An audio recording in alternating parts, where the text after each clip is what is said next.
Ladies and gentlemen, Seekers of the stage, denizens of the dramatic, refugees from reality, creatures of all heights, hues, and humors, welcome to What Streams May Come, presented by Chaotic Tiefling Productions. Tonight, I'm joined by the magically macabre and majestically mystifying Lady of Shadows, Jessica Skellington. And I'm excited to join alongside the boisterous, bacchanalian Baron of Banter, Finnegan Archer, the Bloodhaven Bard. Tonight, we bring you a Shakespeare play performed by thespians driven out of the stage light by the perils of our present pandemic, leaving us without a place to perform our craft. And as we have done in the past, Finn and I have chosen one of Shakespeare's plays and made an open call to performers. What's unique about these readings is, aside from choosing the show, the cast is completely random through the magic of spreadsheet randomizers. Thunder crash. Every actor has an equal chance of being paired with any role, regardless of age, gender, or other considerations. As you will see, this often makes for hilarious interpretations of the characters, or may provide a new spin on what you may have seen done in live theater. What you might have sundine? Words. What you might have sung once upon a time? This ain't your mother Shakespeare? Is that what we're saying? Okay, oh anyways. My God, keep going. That's what she said. Tonight's performance will be King Lear. And to bring you this story, we welcome to the stream a talented troupe of troubadours. Players, as I call out the cast of characters, please introduce yourself and say hello to the lovely audience. Tonight, our maniacal monarch, King Lear himself. Good evening, Zach Rivaldo, playing King Lear. Thank you. Very glad to have you back, Zach. Bringing us a young upstart Earl at the Daily Planet. The Earl of Kent will be played tonight by... Greetings, my friends and fiends. Great Scott! But it is ye old dragon playing the Earl of Kent. Love it so much. Tonight, playing the Earl of Gloucester, we are joined by... Hello, I am Jess, the other Jess. Very pleased to meet you. The other Jess. Bardic Bell, not the Skell. There we go. Moving right along, as the Muppets would say. Tonight, Edgar will be brought to you by... Strike Red Kite. Always a pleasure, good sir. Tonight I get to direct you. Tomorrow you get to possibly kill me. Yay, us. Moving on. Playing Edmund this evening, the thespian in charge will be...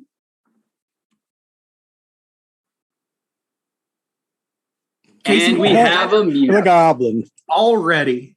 We got Goblin. Love it. This is my favorite Shakespeare role, so I am very happy. Oh, yes. Well, the randomizer has done its work again. The randomizer gives us many blessings. All hail the randomizer. Where was I? I got completely sidetracked by the lovely Casey. Playing the role of Reagan. Oh, thanks. Hi, I'm Amanda Dombey, playing the role of Reagan. Very nice to have you, Amanda. Nice to be here. Yes, we do have a couple of first timers in our show tonight, including the lovely Amanda. We are very excited. Yes, okay. I am just so flustered tonight. Like I just too many pretty people backstage makes me a little flustered. So where were we? We're at the Duke of Albany. We're at the Duke of Albany. Hi, I am Ruben or Grendel, and I will be playing the Duke of Albany. Lovely. I just like sometimes I don't know what the character decisions are going to be. I'm just saying this because Grendel triggered it in my mind. I don't know what the character decisions are going to be that anyone uses in their portrayals. But as soon as I see what they've prepared, what they're already wearing, what their backgrounds are, I'm like, ooh, I don't know whether to be scared or excited. It's almost always both. But yes, because like we said before, we don't know what they're going to do. They don't know what they're going to do to each other. That is, hopefully they know what they personally are going to do, but that's a different matter entirely. Moving on. Playing the fool. Oh, hey, that's me, Celine. Hi. Yes, it is Celine, with looking very foolhardy with your makeup and everything. So ready to go. I will try not to play the fool as much since tonight's your night to do it. It's okay. We can both be fools together. I like company. Woo! Independent together. That's the best way to play the fool. All right. Yep. We're just going to go ahead and get everyone correct me on the pronunciation later. Playing Goneril. Hello, my name is Ryan Omega. I will be playing Goneril, not Gonorrhea. This is my first time here, and I'm really, really excited. Love it. In fact, like that's right in. All right. Full disclosure: I've personally have not seen Lear staged ever, so this is going to be fun for me. Like I've done some readings of Lear, but never seen it staged, and so no one has ever pronounced Goneril out loud to me, and so I'm just like, I know I'm saying Goneril in my head, but I feel like it's so close to gonorrhea that it can't be right. But turns out, no, it is. There we go. Yay. Today I learned. Playing the Duke of a Wall of Corn, the first night, the Doctor, and the Herald, we have... By gar, it's Nikki. I'm wearing many hats tonight. As usual. So many hats. They all look so adorable on you, dear. Yes. And I love that how Bygar just stuck. I feel like that was from was that our very first episode? I know it was the first one that Nikki joined us for. It was our second episode of the stream, but the first one Nikki was with us on, and man, Bygar just stuck, and I love it. Moving on, we have the gentleman, not the Critical Role gentleman, tonight played by... Hello, played by Lydia. The gentleman. Hi, Lydia. Very nice to see you again. Thank you. Nice to be here. Then we have tonight playing Oswald, another newcomer to the stream. Please welcome with open arms. Hey guys, it's Fembot here, playing Oswald. Excited to be here. Very excited to have you. Hopefully we can deliver the same caliber of shenanigans that we tend to do and just bring in more ridiculousness to this show. That's just our whole goal here. Tonight playing Cordelia, we have Goblin again. I hit the button. The button doesn't like me. It's the gnat. Maybe it's because you hit it. Gotta be nice to the button. I've tried that too. That doesn't work. It knows it's fake. Good advice. Always be nice to the button. Moving on. Good night, everybody. It's gonna be one of those nights. It's let's face it. It tends to be those nights anytime. Y'all, you have to know. You have to know. Body not bougie. Body not bougie. That's how we do.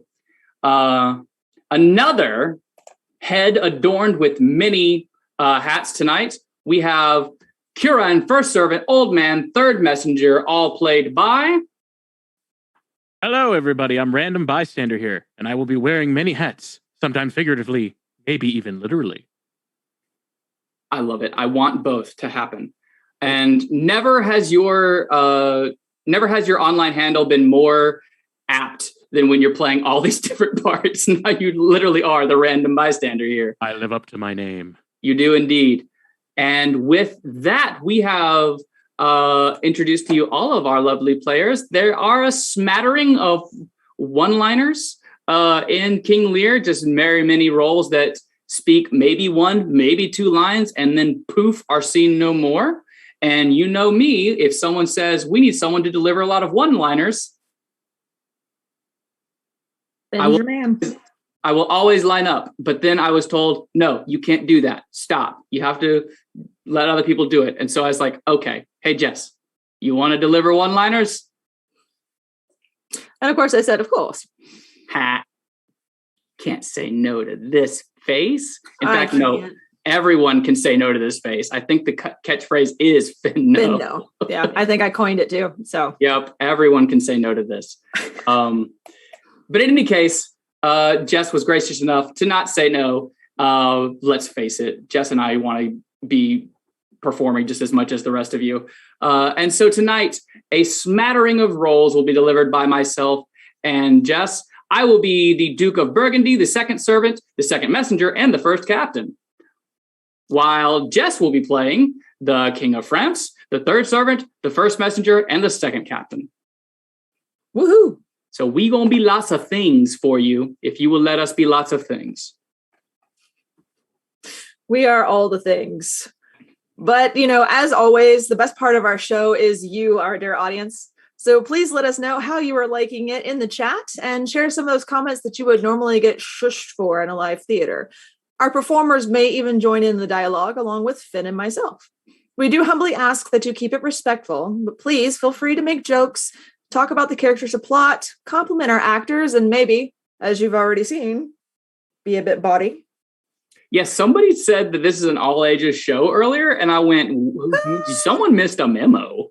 Because no, we're not. We can't do Billy Shakespeare and be all ages ever. So if you're playing with Will Shaky, it's going to get a little freaky. So just make sure you know that going in this. We'd be doing him a disservice. Please mock the characters. The characters are all worthy of mocking. That's the whole reason they're there. But please don't mock the players because they're actual people with feelings. And some of them haven't been to the dentist at all, but they have feelings. Where was I? That's how you turn a mispronunciation flub into a pun. Where was I? Yes. We do have moderators watching the chat, so please be nice to each other. And yeah. Yep. With and that said, we're going to invite you to sit back, relax, and enjoy our show. And without further ado, let us to places for Act 1, Scene 1 of King Lear. Yeah.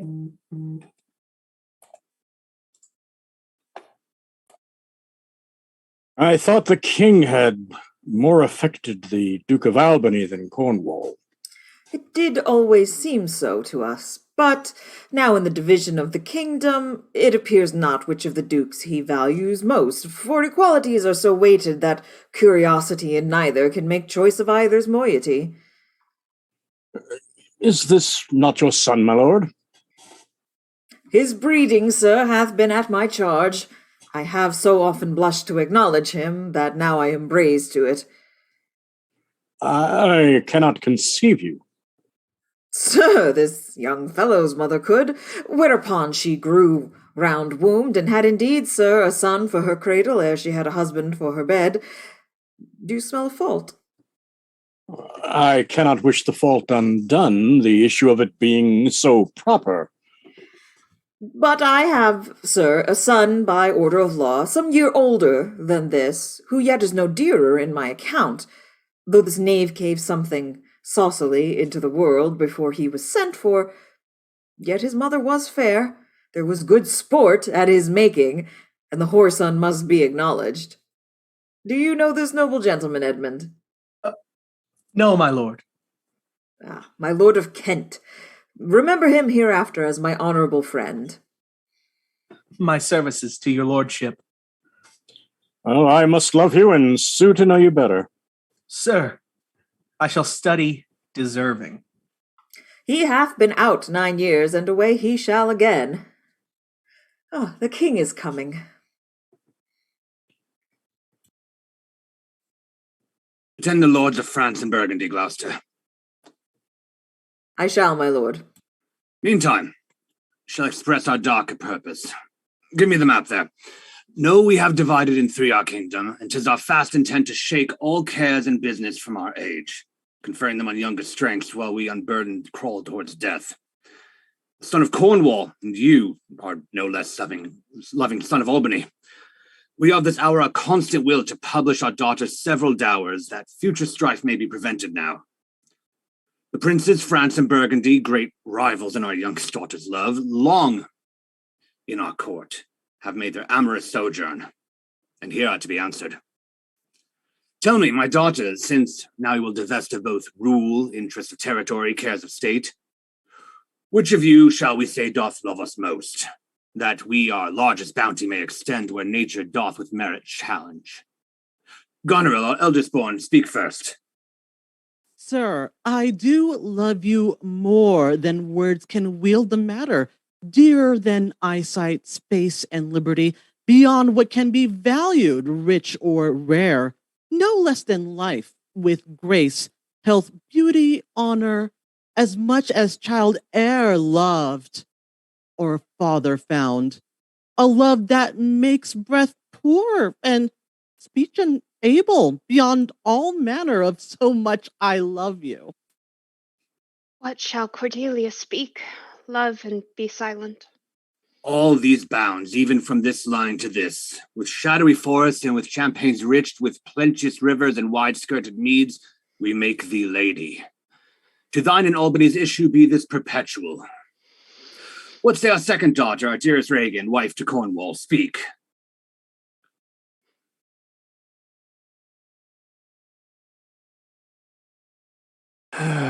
Sir, I am made of self-metal as my sister, and prize me at her worth in my true heart. I find she names a very deed of love. Only she comes too short, that I profess myself an enemy to all other joys, which the most precious square of sense possesses. And I find I am alone facilitate in your daughter highness's love. And for Cordelia, and yet not so, since I am sure my love's more ponderous than my tongue. To thee and thine hereditary ever remain this ample third of our fair kingdom, no less in speech, validity, and pleasure than that conferred on Goneril. Now our joy, although the last not least, to those young love, the vines of France and milk of Burgundy strive to be interest. What can you say to draw a third more opulent than your sisters? Speak. Nothing, my lord. Nothing. Nothing.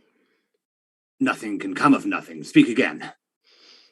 Unhappy that I am, I cannot heave my heart into my mouth. I love your majesty according to my bond, no more nor less. How, Cordelia, mend your speech a little, lest it may mar your fortunes. Good my lord, you have begot me, bred me, loved me.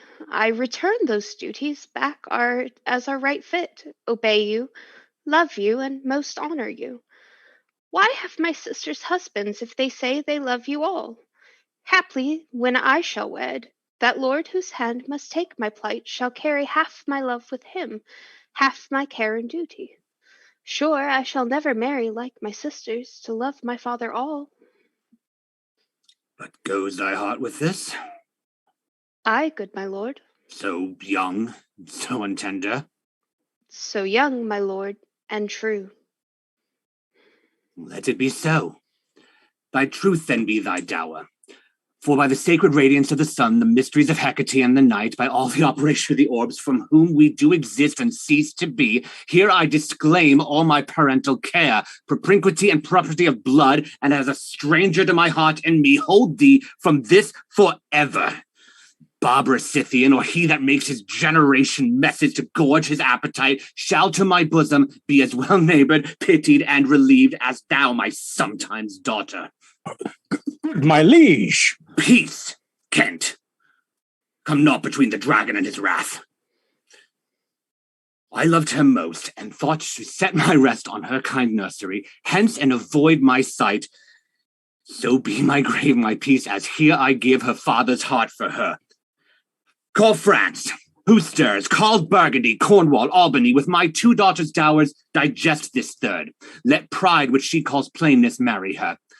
I do invest you jointly in my power, preeminence, and all the large effects that troop with majesty, ourself by monthly course with reservation of 100 knights. Be you to be sustained, shall our abode make with you by due turns.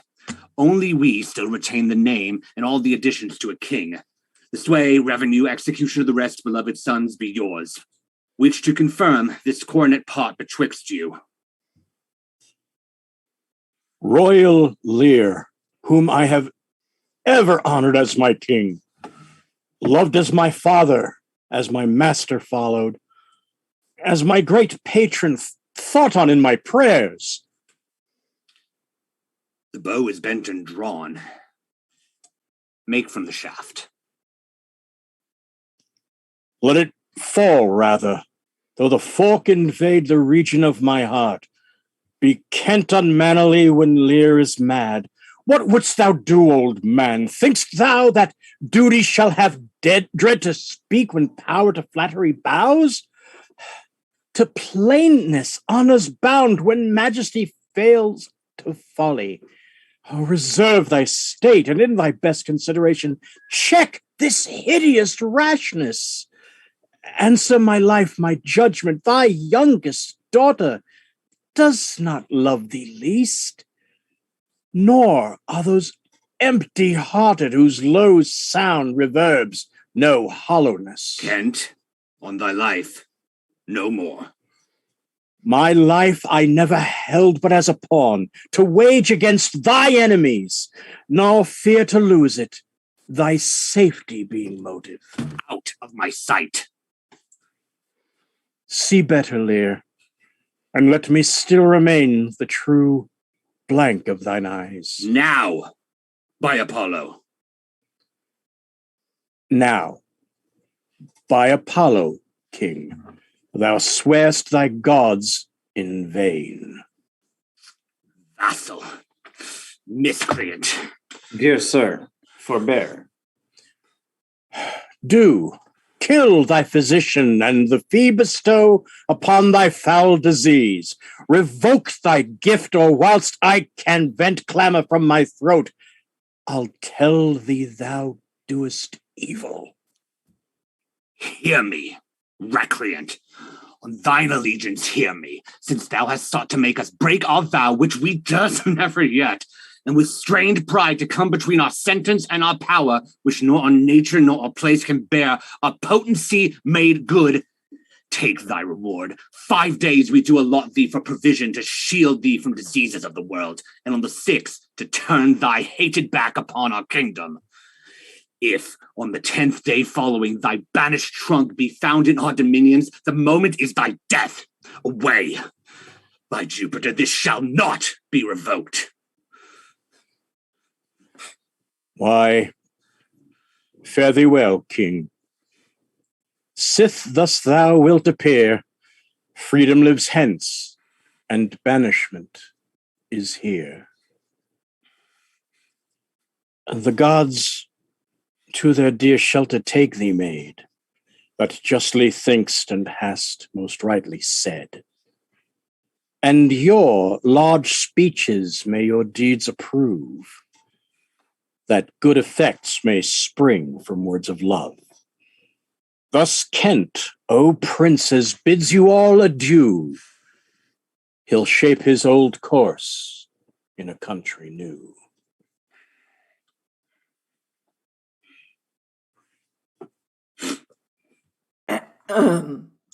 Here's France and Burgundy, my noble lord. My lord of Burgundy, we first address towards you, who with this king hath rivaled for our daughter. What in the least will you require in present dower with her, or cease your quest of love? Most royal majesty, I crave no more than hath your highness offered, nor will you tender less. Right, noble Burgundy. When she was dear to us, we did hold her so, but now her price is fallen. Sir, there she stands, if aught within that little seeming substance, or all of it, with our displeasured peace, and nothing more, may fitly like your grace. She's there, and she is yours. I know no answer.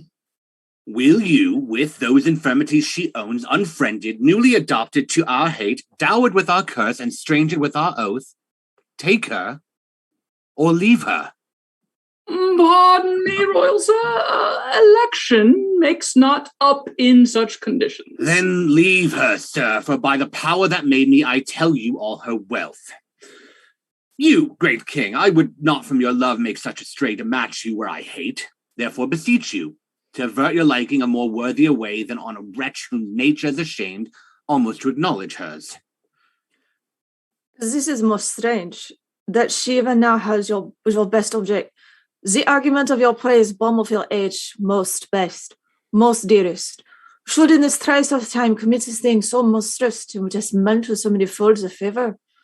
Sure, her offence must be of such a natural degree that monsters for it, or your full vouched affection full to taint, which to believe of her must be a face that reason without miracle could never plant in me.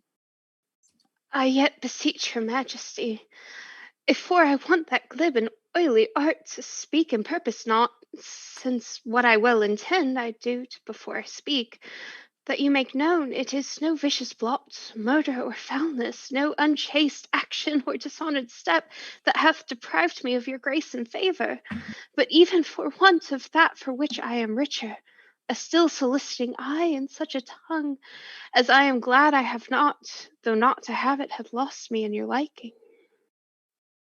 Better thou had not been born than not to have pleased me better. Is it no more but this? A tardiness in nature which often leaves a history unspoken that it intends to do? My lord of Burgundy, what say you to the lady? Love's not love when it's mingled with regards that stands aloof from the entire point. Will you have her? She herself is a dowry. Oh, royal king, give but that portion which yourself proposed, and here I take Cordelia by the hand, Duchess of Burgundy. Nothing. I have sworn I am firm. I'm sorry then. You have lost a father that you must lose a husband. Peace be with Burgundy, since that respects and fortunes are his love, I shall not be his wife. Fairest Cordelia, that art most rich being poor, most choice forsaken, most love despised. Thee and thy virtues here I seize upon, be it lawful I take up what's cast away. Gods, 'tis strange that from the cult's neglect, my gloves should kindle to flamed respect, thy dourest daughter, king throned to my chance, is queen of us, of ours, and of our fair France. Not all the dukes of Watrish Burgundy can buy this unpraised precious maid of me. Bid them farewell, Cordelia, though unkind, thou losest here a better way to find. Thou hast her, France. Let her be thine, for we have no such daughter, nor shall ever see that face of hers again. Therefore be gone, without our grace, our love, our benison. Come, noble Burgundy. Bid farewell to your sisters.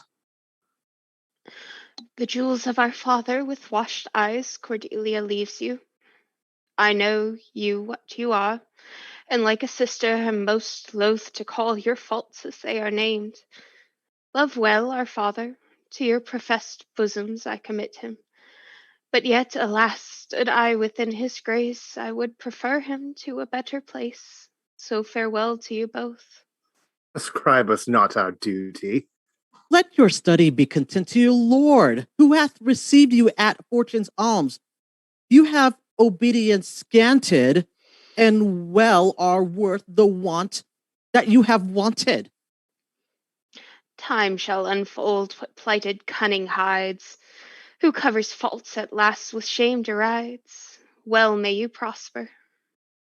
Come, my fair Cordelia. Sister, is it not a little, I have to say, of what most nearly appertains to us both? I think our father will hence tonight. That is most certain, and with you, next month with us. You see how full of changes his age is. The observation that we have made of it hath not been little. He always loved our sister most, and with what poor judgment he hath now cast her off appears too grossly.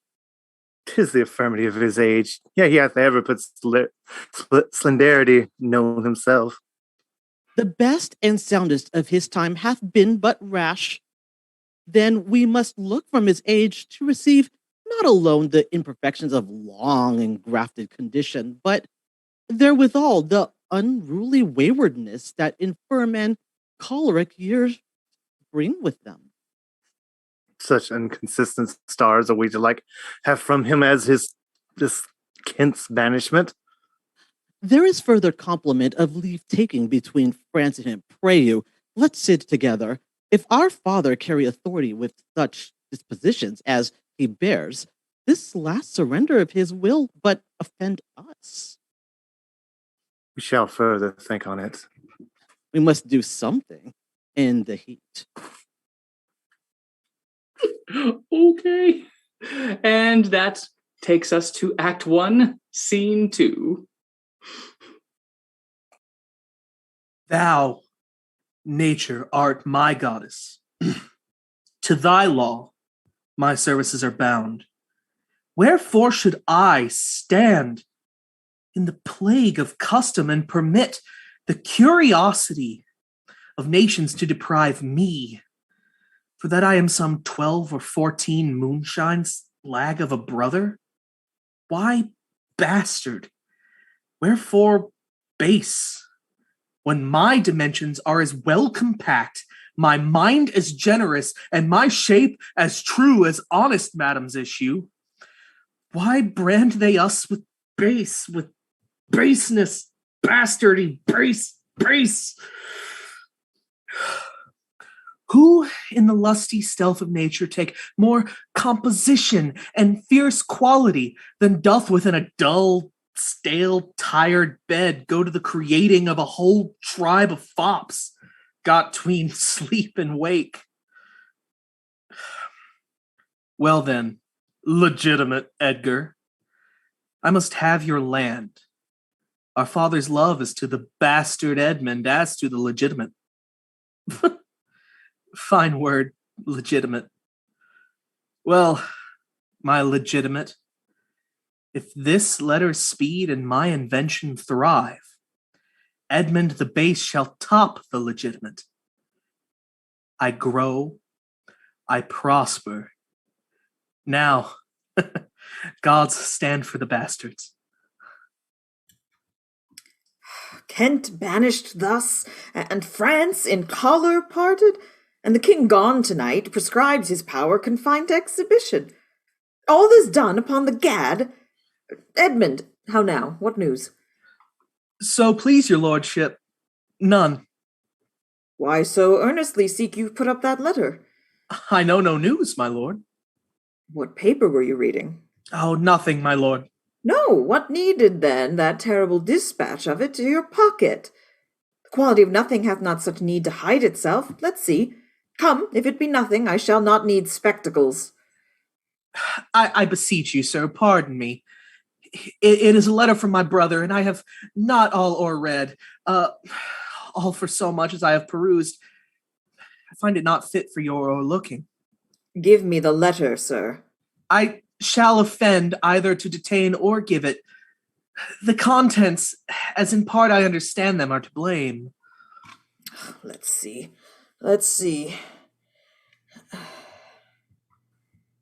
I hope my brother's justification. He wrote this but as an essay, or a taste of my virtue.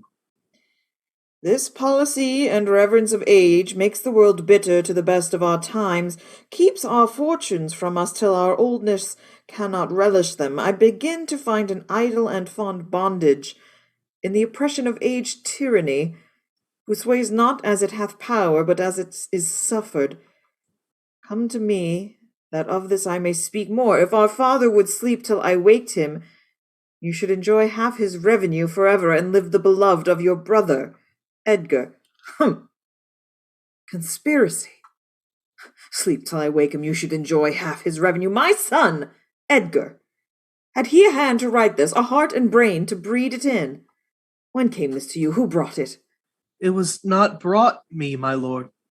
There's the cunning of it. I found it thrown in at the casement of my closet. You know the character to be your brother's? If the matter were good, my lord, I dare swear it were his. But in respect of that, I would fain think it were not. It is his.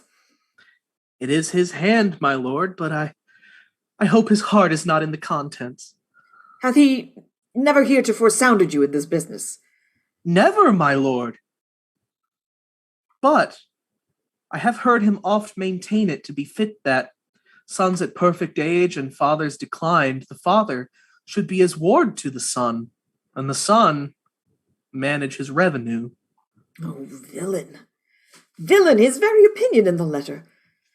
Abhorrent villain, unnatural, detested, brutish villain, worse than brutish. Go, Sirrah, seek him. I'll apprehend him. Abominable villain, where is he? I do not well know, my lord. If it shall please you to suspend your indignation against my brother till you can derive from him better testimony of his intent, you shall run a certain course, where, if you violently proceed against him, mistaking his purpose, it would make a great gap in your own honor, and shake in pieces the heart of his obedience.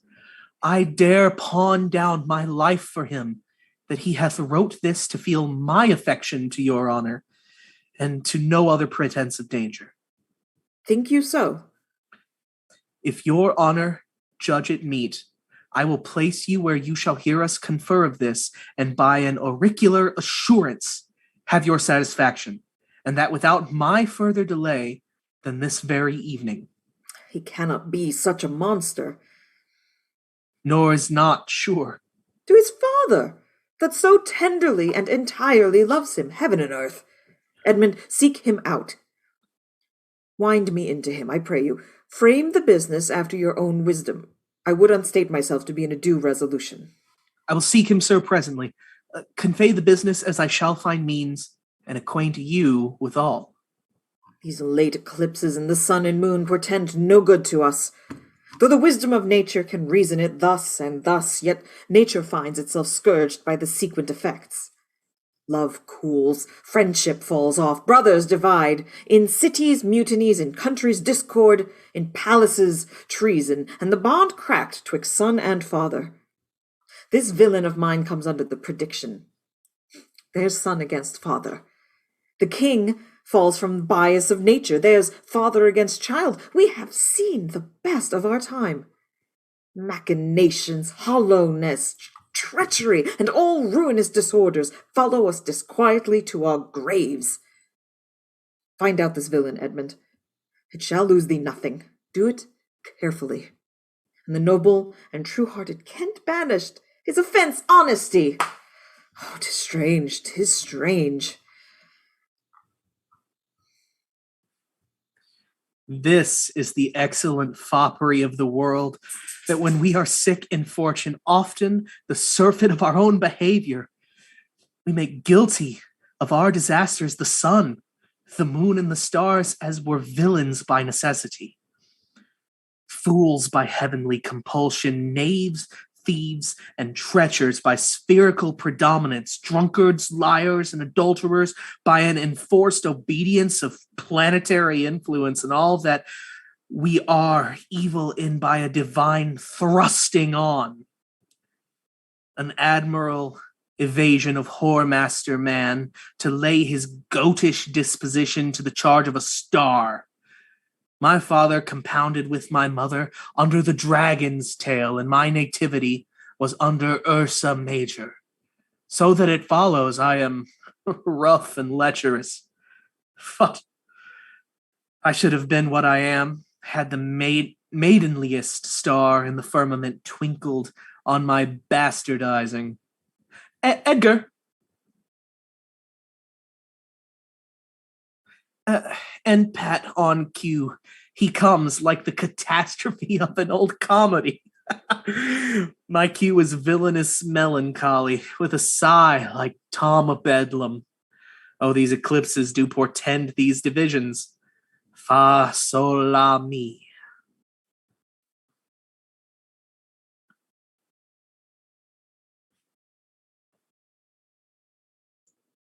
I had to do it. I was traveling today.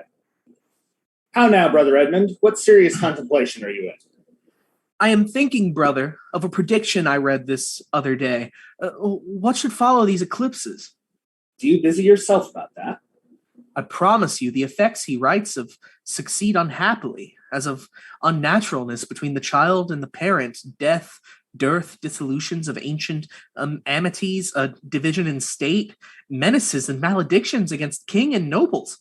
needless diffidences, banishment of friends, dissipation of cohorts, nuptial breaches, and I know not what. How long have you been a sectary astronomical? Come. When saw you my father last?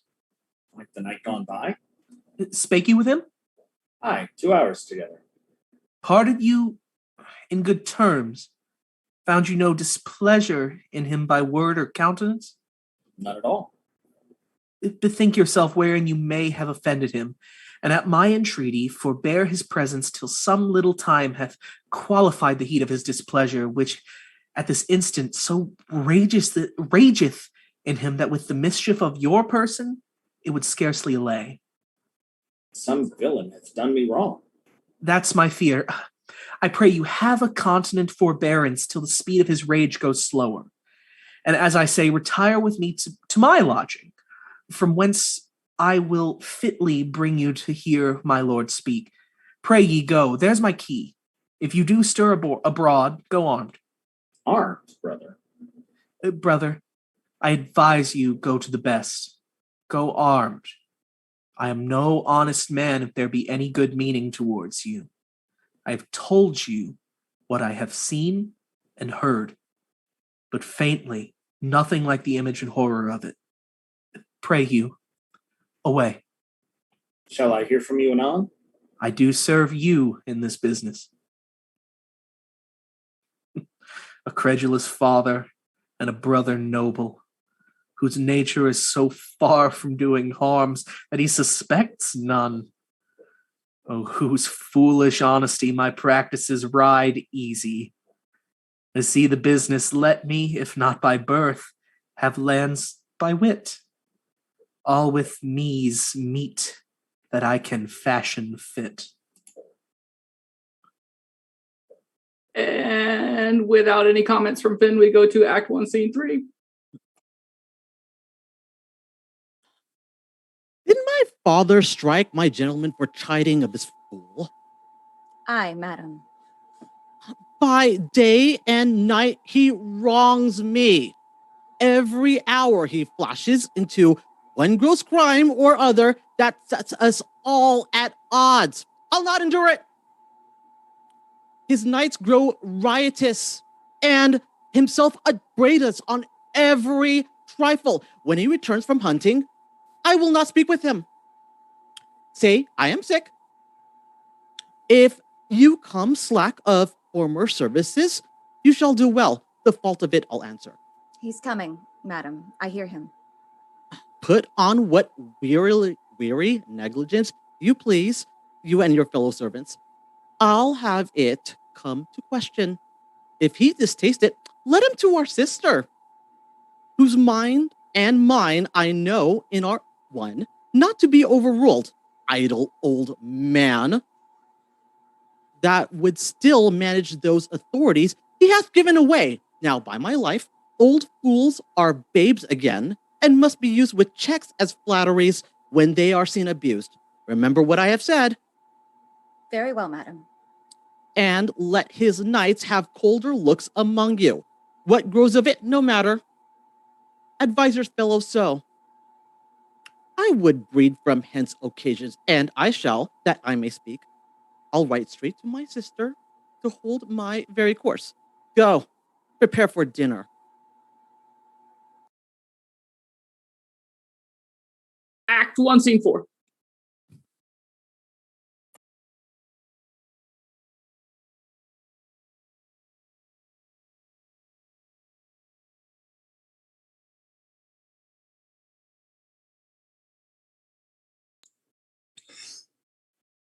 If but as well I can other accents borrow, then can my speech diffuse, my good intent may carry through itself to that full issue for which I raised my likeness.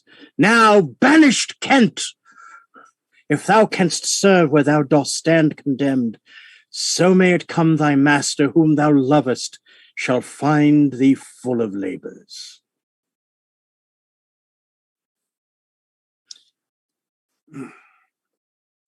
Let me not stay a jot for dinner. Go get it ready. How now? What art thou? A man, sir. What dost thou profess? What wouldst thou with us? Oh, I do profess to be no less than I seem, to serve him truly. That will put me in trust, to love him that is honest, to converse with him that is wise and says little, to fear judgment, to fight when I cannot choose, and to eat no fish. What art thou? Oh, a very honest-hearted fellow, and as poor as the king. If thou beest as poor for a subject as these for a king, thou art poor enough. What wouldst thou? Service. Who wouldst thou serve? You! Dost thou know me, fellow? No, sir, but you have that in your countenance which I would fain call master. What's that? Authority. What services can thou do? Oh, I can keep honest counsel, ride, run, mar a curious tale in telling it, and deliver a plain message bluntly. That which ordinary men are fit for, I am qualified in. And the best of me is diligence. How old art thou? Not so young, sir, to love a woman for singing, nor so old to dote on her for anything. I have years on my back, 48. Follow me, thou shalt serve me. If I like thee no worse after dinner, I will not part from thee yet. Dinner! Oh, dinner! Where's my knave, my fool? Go, you, call my fool hither. You, sirrah, where's my daughter? So please you. What says the fellow there? Call the clotpole back. Where is my fool? I think the world's asleep. Oh, now where's that mongrel? He says, my lord, your daughter is not well. Why came not to say back to me when I called him? Sir, he answered me in the roundest manner he would not. He would not? My lord, I know not what the matter is, but to my judgment, your highness is not entertained with that ceremonious affection as you were wont. There is a great abandon of kindness appears as well in the general dependents, as in the duke himself also and your daughter whole. Say so. I beseech your pardon me, my lord, if I be mistaken, for my duty cannot be silent, when I think your highness wronged. Oh. Thou but rememberest me of mine own conception. I have perceived a most faint neglect of late, which I have rather blamed as mine own jealous curiosity than as a very pretence and purpose of unkindness. I will look further into it. But where's my fool? I've not seen him this 2 days. Since my young lady is gone into France, sir, the fool hath much pined away. No more of that. I have noted it well. Go you and tell my daughter I would speak with her. Go you, call hither my fool. You, sir, you, come hither, sir. Who am I? Sir? My lady's father. My lady's father?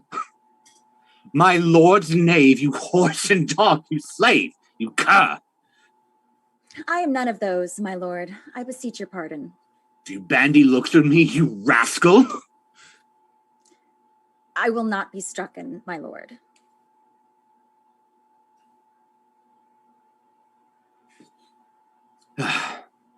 Not tripped either, you base football player. Thank thee, fellow. Thou servest me, and I love thee.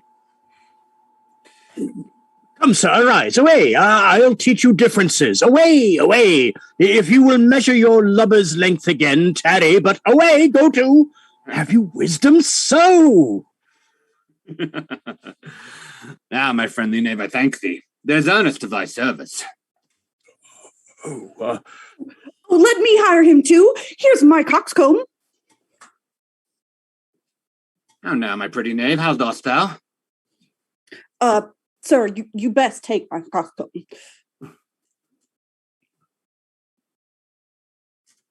How dost thou?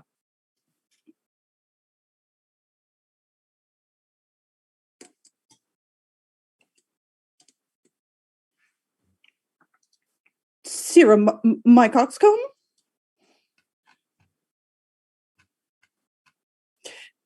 It's Lear's line. Yeah, did Said it already. Oh, okay. We must have missed it. Yeah. How now, my pretty knave? How dost thou? Oh no, you have one after that. No, you have one after that. Okay, have it. Why? For taking one's part that out of favor? Whoa, that's that's mine. that's the Yours fool. is why fool. Yeah, didn't hear any of that. So this is the lines I have. I'm missing one. Oh, okay. Weird. Sorry about that. That's okay. Why? If for taking one's part that's out of favor. Nay, and thou canst smile as the wind sits, thou catch cold shortly. There, take my coxcomb. Why, this fellow has banished 2 on's daughters, and the third a blessing against his will. If thou'st follow him, thou must needs wear my coxcomb. How now, nuncle? Would I have 2 coxcombs and 2 daughters? Why, my boy? Well, if I gave them all my living, I'd keep my coxcomb myself. But there's mine, beg of thy daughters. Take heed, sir, the whip. Truth's a dog that must to kennel. He must be whipped out when Lady Brock may stand the fire and sink. Pestilent gall to me. Sir, I'll teach thee a speech. Do. Mark it, nuncle. Have more than thou showest. Speak less than thou knowest. Lend less than thou owest. Ride more than thou goest. Learn more than thou trowest. Set less than thou throwest. Leave thy drink and thy whore, and keep in a door. And thou shalt have more than 2/10 to a score. This is nothing, fool. Then 'tis like the breath of an unfeed lawyer. You gave me nothing for it. Can you make no use of nothing, nuncle? Why, no, boy. Nothing can be made out of nothing. Prithee, tell him so much of the rent of his land comes to, he won't believe a fool. A bitter fool. Dost thou know the difference, my boy, between a bitter fool and a sweet fool? No, lad, teach me. That lord that counseled thee to give away thy land, come place him here next to me. Do thou for him stand. The sweet and bitter fool will presently appear, one in motley here, and the other found out there. Dost thou call me a fool, boy? All thy other titles thou hast given away that thou was born with. This is not altogether fool, my lord. No, faith, lords and great men will not let me. If I had a monopoly out, they would have part on it. And ladies too, they will not let me have all fool to myself. They'll be snatching. Give me an egg, nuncle, and I'll give thee 2 crowns. What 2 crowns shall they be? Why, after I have cut the egg in the middle and eaten up the meat, the 2 crowns of the egg. When thou clovest thy crown in the middle and gave away both parts, thou borest thy ass or back with the dirt. Thou hadst little wit in thy bald crown when thou gavest thy golden one away. If I speak like myself in this, let him be whipped that first finds it so. Fools had ne'er less wit in a year, for wise men are grown foppish. They know not how their wits to wear, their manners are so apish. When were you so wont to be so full of song, sir? I have used it, nuncle, ever since thou madest thy daughters my mothers. For when thou gavest them the rod and putst down thine own breeches, then they for sudden joy did weep, and I for sorrow sung, that such a king should play bo peep and go the fools among. Prithee, nuncle, keep a schoolmaster that can teach thy fool to lie. I would fain to learn to lie. And you lie, sir, I will have you whipped. I marvel what kin thou daughters are. They'll have me whipped for speaking true. Thou'lt have me whipped for lying. And sometimes I'm whipped for holding my peace. I'd rather be any kind of thing than a fool. And yet would rather not be thee, nuncle. Thou hast paired thy wit o' both sides and left nothing ith.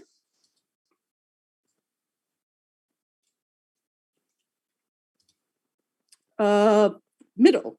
Here comes one of the pairings. Oh, now, daughter, what makes that frontlet on? Methinks you are too much elate in the frown. Thou wast a pretty fellow when thou hadst no need to care for her frowning. Now thou art without a figure. I'm better than thou art now. I am a fool, and thou art nothing. Yes, forsooth, I'll hold my tongue, so your face bids me, though you say nothing. He that keeps no crust nor crumb, weary of all, shall want some. That's a shelled peacock.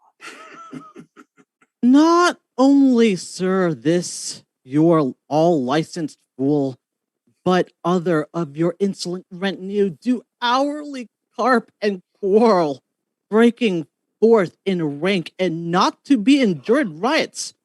Sir, I had thought by making this well known unto you to have found a safe redress, but now grow fearful by what yourself too late have spoke and done, that you protect this course and put it on by your allowance.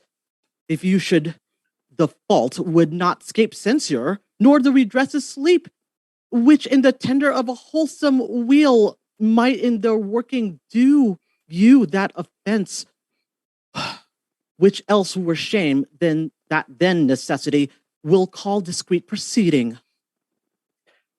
For, you know, nuncle, the hedge sparrow fed the cuckoo so long that it had its head bit off by it young. So out went the candle, and we were left darkling. Are you our daughter? Come, sir. You would make use of that good wisdom, whereof I know you are fraught, and put away these dispositions that of late transform you from what you rightly are. May not an ass know when the cart draws the horse? Ooh, Jug, I love thee. Does any here know me? This is not Lear. Does both Lear walk thus and speak thus? Where are his eyes? Either his notion weakens, his discernings are lethargied. Ha! Waking. 'Tis not so. Who is it that can tell me who I am? Lear's shadow. I would learn that. For by the marks of sovereignty, knowledge, and reason, I should be false persuaded I had daughters. For which they will make an obedient father. Your name, fair gentlewoman? This admiration, sir, is much o' the savor of your new pranks. I do beseech you to understand my purposes aright. As you are old and reverent, should be wise. Here do you keep 100 knights and squires, men so disordered, so debauched and bold, that this our court, infected with their manners, shows like a riotous inn. Epicureanism and lust make it more like a tavern or a brothel than a graced palace. The shame itself doth speak for instant remedy. Be then desired by her that else will take the thing she begs, a little to disquantity your train, and the remainder that shall still depend, to be such men as besort your age, which know themselves and you. Darkness and devils. Saddle my horses, call my train together. Degenerate bastard. I'll not trouble thee, yet have I left a daughter. You strike my people, and your disordered rabble make servants of their betters. Oh, that too late repents. Oh, sir, are you come? Is it your will? Speak, sir. Prepare my horse. Gratitude, thou marble-hearted fiend, more hideous when thou showest thee in a child than the sea monster. Pray, sir, be patient. Detested kite. Thou liest. My train are men of choice and rarest parts that all particulars of duty know and in the most exact regard support the worships of their name. O most small fault, how ugly didst thou in Cordelia's show. that like an engine wrenched my frame of nature from the fixed place, drew from heart of love, and added to the gall. Oh, Lear, Lear, Lear, beat at this gate that let thy folly in and thy dear judgment out. Go, go, my people. My lord, I am guiltless, as I am ignorant of what hath moved you. It may be so, my lord. Here, nature, here, dear goddess, here. Suspend thy purpose if thou didst intend to make this creature fruitful. Into her womb convey sterility. Dry up her organs of increase, and from her derogate body never spring a babe to honor her. If she must teem, create her child of spleen, that it may live and be a thwart this natured torment to her. Let it stamp wrinkles in her brow of youth, with cadent tears fret channels in her cheek. Turn all her mother's pains and benefits to laughter and contempt, that she may feel how sharper than a serpent's tooth it is to have a thankless child. Away, away. Now, gods that we adore, whereof comes this?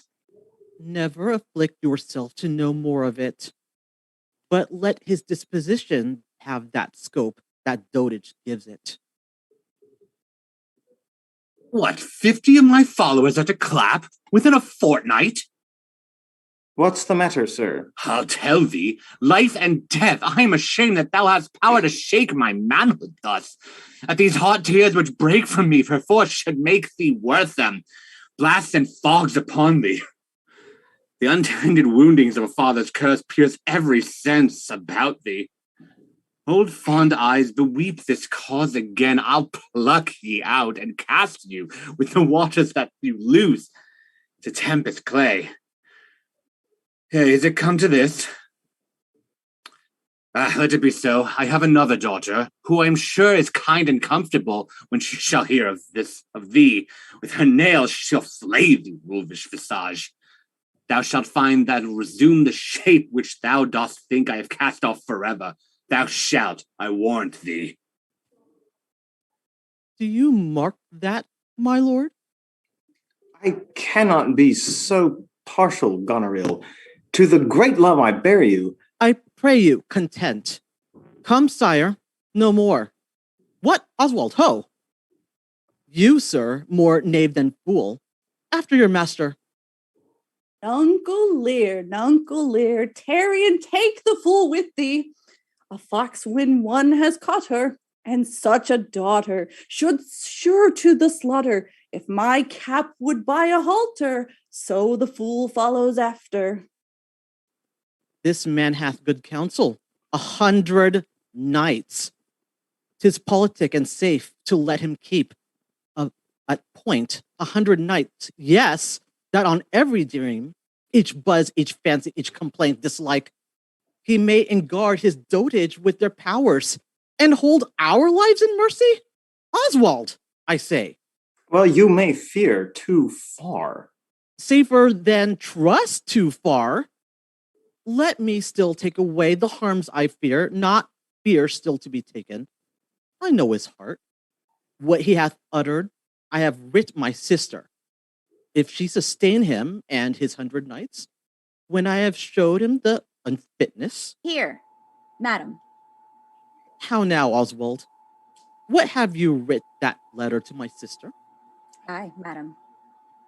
Take you some company and away to horse. Inform her full of my particular fear, and thereto add such reasons of your own as may compact it more. Get you gone, and hasten your return. No, my lord, this milky gentleness and course of yours, though I condemn not yet under pardon, you are much more tasked for want of wisdom than appraised for harmful mildness. How far your eyes may pierce, I cannot tell. Striving to better, oft we mar what's well. Nay then. Well, the event.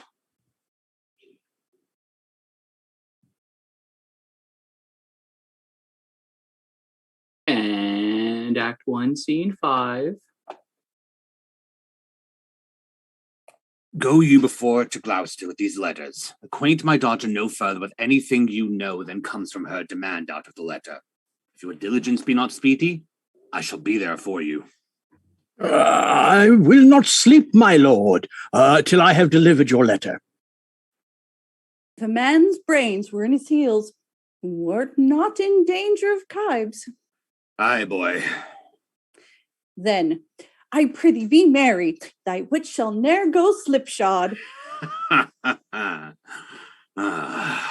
Shalt see thy other daughter will use thee kindly, for though she's as like the crab, like an apple, yet I can tell what I can tell. Why? What canst thou tell me, my boy?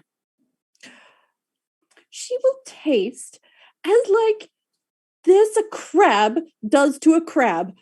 Thou canst tell why one's nose stands in the middle of thy face. No.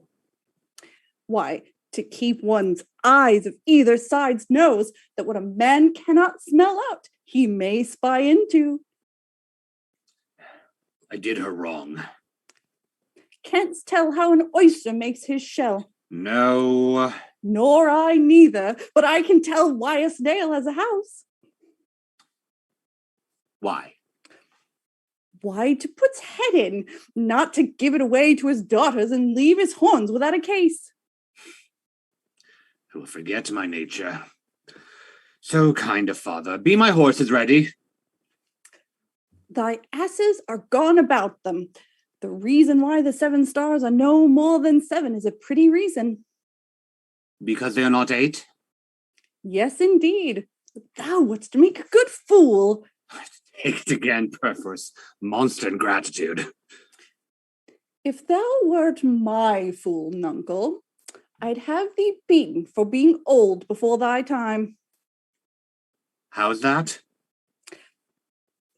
Thou shouldn't not have been old till thou hadn't been wise. Oh, let me not be mad. Not mad. Sweet heaven, keep me in temper. I would not be mad.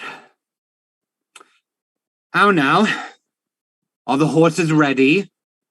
Ready, my lord. Come, boy. Sheath's a maid now, and laughs at my departure. Shall not be a maid long, unless things be cut shorter. Oh my gods. Okay, so now I get to talk about all like how many Lear can't perform jokes is everyone gonna make? Like man, to be fair, Lear is like just dishing it out on everybody else. So the fact that everyone's like behind Lear's back, like, but this guy, this motherfucker right here. Oh. Except the fool who's just given it to him to his face. And appreciated. Fool was the only one who could. Fun. Oh man. It's that thing where, like, you know, if you make your insults smart enough, you can insult someone right to their face. And Lear's setting that bar real low for the fool. The bar to clear is down real low. Because obviously he doesn't want his daughters talking back to him. Yeah. So I don't like people back talking me. So I hire a fool to do it. Just one. One designated back talker. There is one designated back talker. That's why nobody else can. I already paid this one. But to be fair, like, I also like get whipped anytime anybody does something wrong. Oh, so yeah. like I have totally earned, you know, I have totally earned that's my why. stripes Trade. here, literally. In feudal society, that's like the fool was the human stress ball. Like, why would you even have a fool in court? Well, because if the king just goes around smacking people, we're gonna like fight way more wars than we wanted to. We're gonna have way more uprisings than we want. So like earls or dukes or whoever it was who were the feudal vassals of the king are all like, can we get this guy like to the designated someone punching bag? Like, can we give him someone to beat so that the people don't like revolt? If I kicked the crap out of every person that pissed me off in this act, we wouldn't make it to Act 2. Right. So that's that. Fool, you're doing a great service. You are doing a good service to the whole nation. Everyone appreciates. We salute our fools. Okay, wait. Okay, so I'm gonna for sass. I love the shark, by the way. That is just amazing. I cracked up so hard. I am gonna say this and probably put myself in the position where people are gonna go just no. But when it comes to the fools in most of these shows, and in particular in this one, I just hope the aftercare is worth it. Yeah. It better be. Cause damn. That's the pay. Like the pay is like, what's my job? You will get abused on the daily. Okay, but why? We'll pay you really well afterwards. I want you to ridicule me, and then I'm going to beat you for it. The secret, I'm going to pay. The secret is we like it. There you go. I knew it. The secret is Sorry, Daddy. No, literally, it's Nuncle. Hi, Poppy. Uncle, sorry. Nuncle has It's pronounced King. Okay. All right. Before this All right. devolves more into a BDSM conversation, what do you say we move on to Act 2? What's the safe word again, please? The safe word is nuncle. Nuncle. Forsooth. Why the fool says it so much? Oh, the safe word is always I was going to say, no. We haven't had a forsooth yet tonight. We haven't forsooth this evening. We got beseeches. No, We got beseeches, not the same. but no forsooths. I know it's not the same. We got beseeches coming out of our breeches. Forsooth. We are soothless, but full of beseeching. Oh God. Beseeches be crazy, man. Just saying. Fuck Anyway. It's science beseech. Yeah. I adore you. Speaking of adoring people, before we move on, I just adore everyone doing all the things tonight. Thank you guys for making us smile and making us enjoy reading Shakespeare online again. And yes, just I said it before the show, like we've been bad about our no talking except for between acts, no banter except for between acts rule. And I have been chief among the rule breakers there. And so I was like, so we really need to tighten up on that tonight. And apparently the whole cast took that as like a challenge, like, all right. Ben just said he's not going to comment until the acts. Let's see how well we can make that hold. And it's been so good. Like I love the supremely sassy princesses so far. I love everything about the Fool, the Kings back and forth. Oh man. And this whole Kent being incognito. So like, but wait a minute. How can Kent be in disguise without his glasses? Come on, my man. What's that about? The Kent glasses are the ultimate disguise ever. Didn't you learn anything? I was going to say, it would have been reversed had Dragon actually put on a Superman costume. Right. I know, but unfortunately, I see worse with my glasses on at the computer.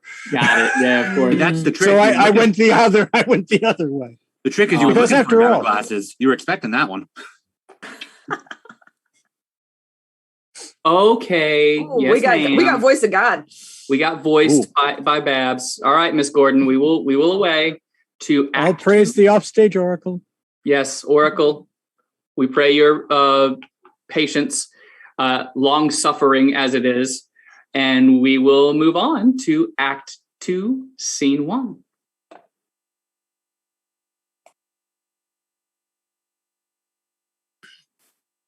Save the Kieran. And to you, sir, I have been with your father and given him notice that the Duke of Cornwall and Regan, his Duchess, will be here with him this night. How comes that? Nay, I know not. You have heard of the news abroad? I mean the whispered ones, for they are yet but ear-kissing arguments. Not I, pray you. What are they? Have you heard of no likely wars toward twixt the two dukes of Cornwall and Albany? Not a word. Oh, you may do that in time. Fare you well, sir. The Duke be here tonight? The better, best. This weaves itself perforce into my business. My father has set guard to take my brother, and I have one thing of a queasy question which I must ask. Briefness and fortune work. Brother, a word, descend, brother, I say. My father watches. Oh, sir, fly this place. Intelligence is given where you are hid. You have now the good advantage of the night. Have you not spoken against the Duke of Cornwall aught? He comes hither, now in the night, in the haste, and Regan with him. Have you nothing said upon his party against the Duke of Albany? Advise yourself. Sure on it, not a word. I hear my father coming, pardon me. In cunning, I must draw my sword upon you. Draw, seem to defend yourself. Not quit you well. Yield, before my father, light, ho, here. Fly, brother, fly. Torches, torches. So, farewell. Some blood drawn on me would beget opinion. One of my more fierce endeavor. I have seen drunkards do more than this sport. Ah, father! Father! Stop! Stop! No help!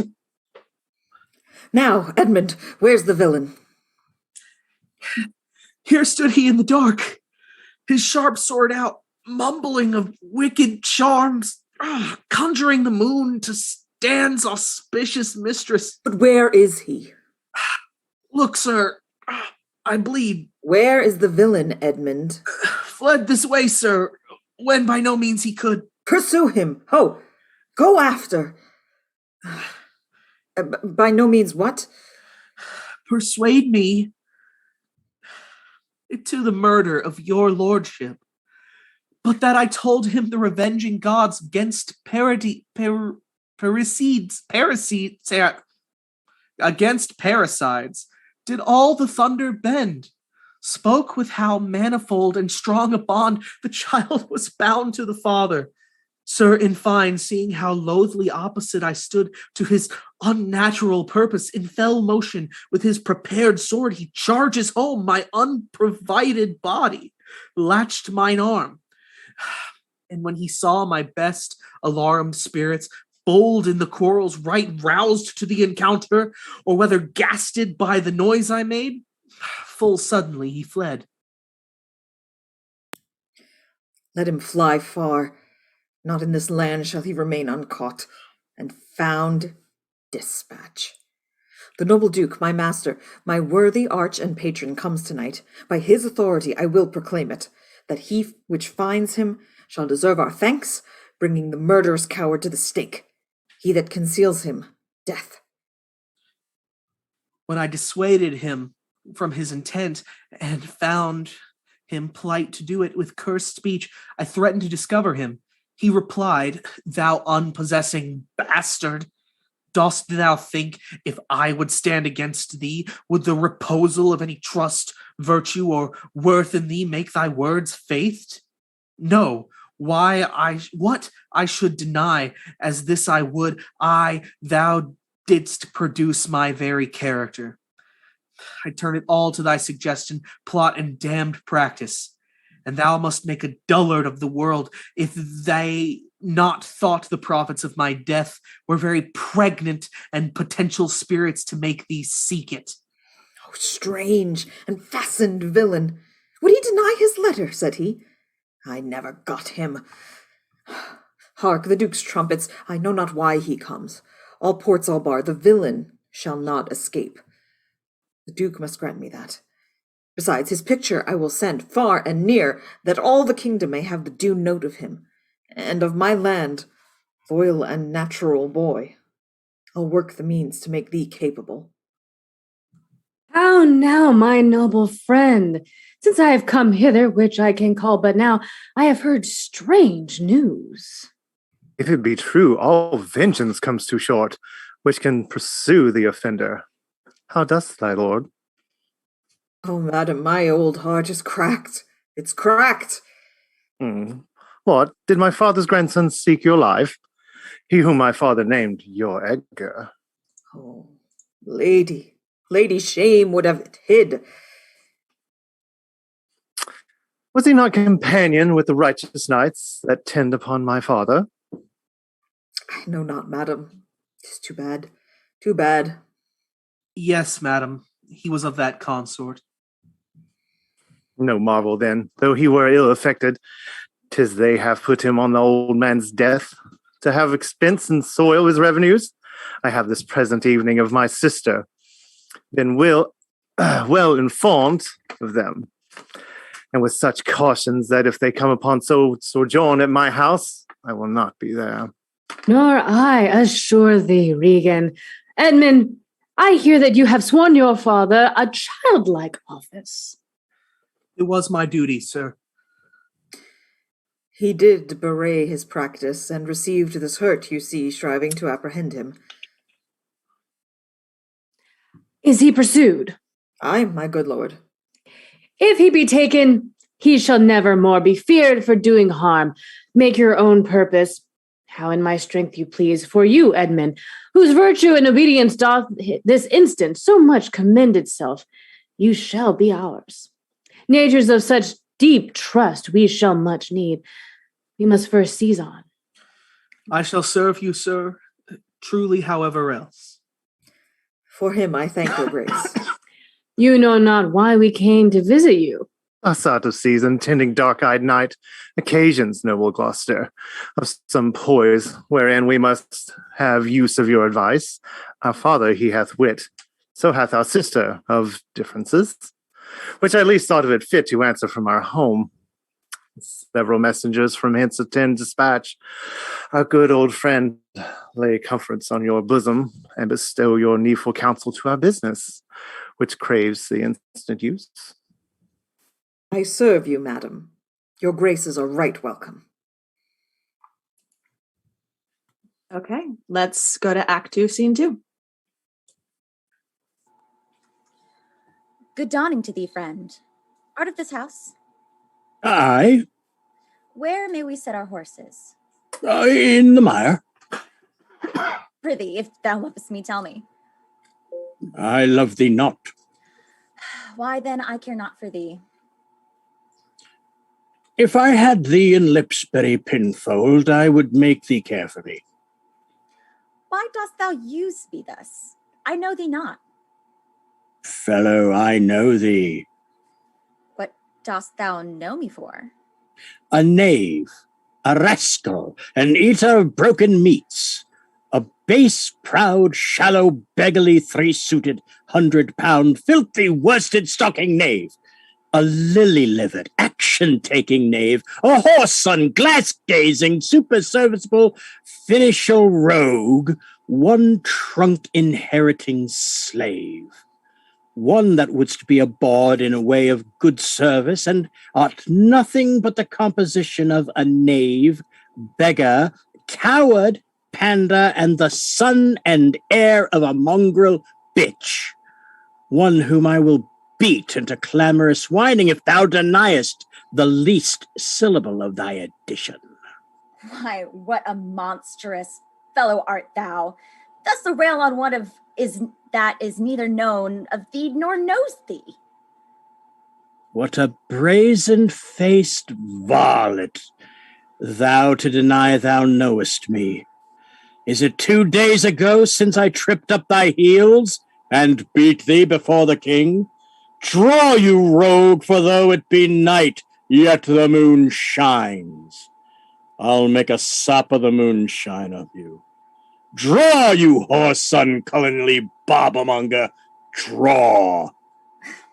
Away, I have nothing to do with thee. Draw, you rascal. You come with letters against the king and take vanity the puppet's part against the royalty of her father. Draw, you rogue, or I'll so carbonado your shanks. Draw, you rascal, come your ways. Help! Ho! Murder, help! Strike, you slave. Stand, rogue. Stand, you neat slave. Strike! Help! Ho! Murder! How now?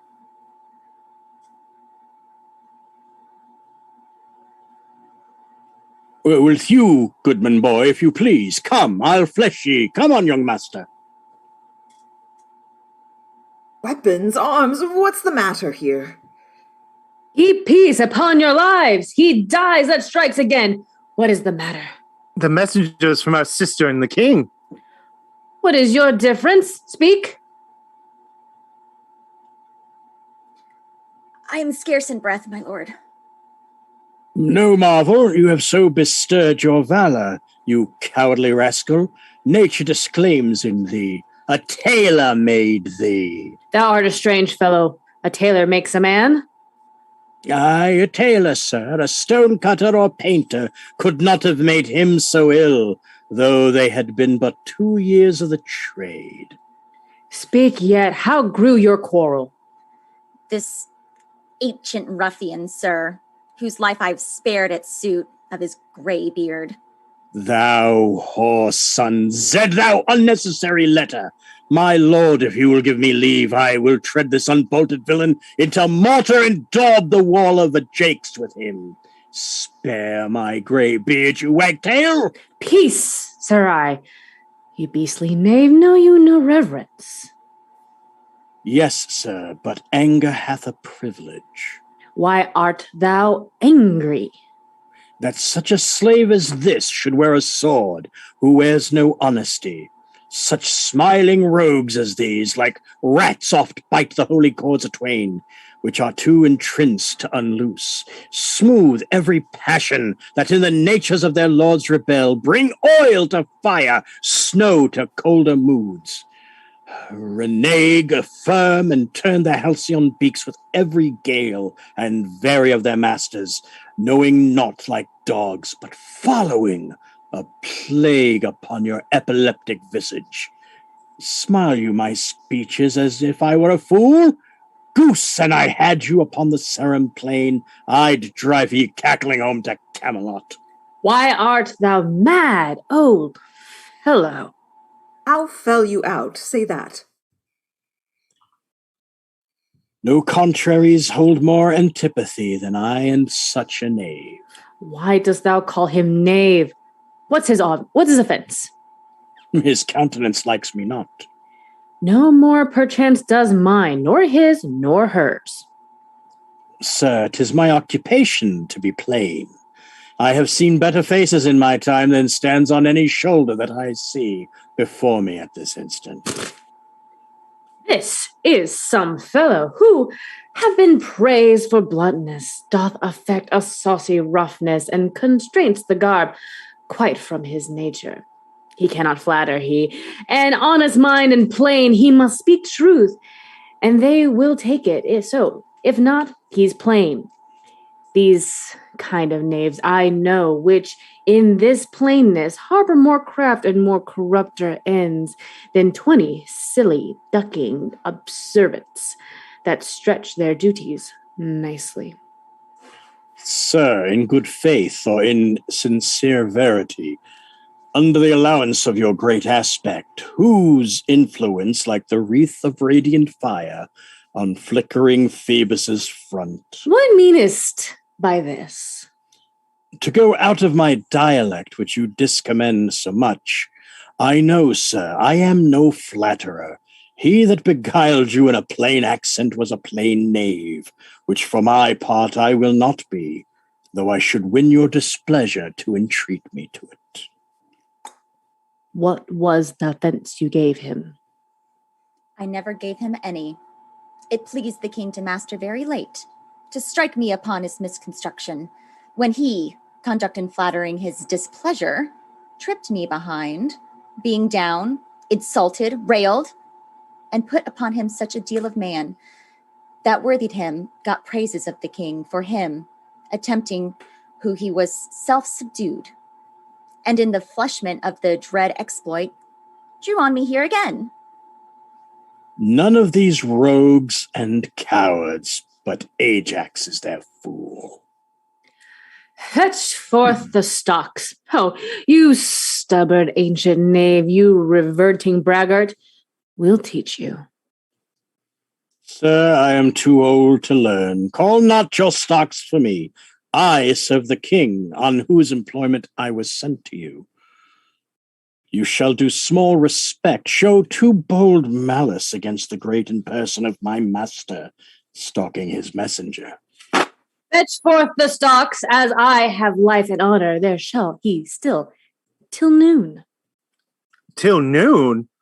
Till night, my lord, till all night too. Why, madam, if I were your father's dog, you should not use me so. Sir, being his knave, I will.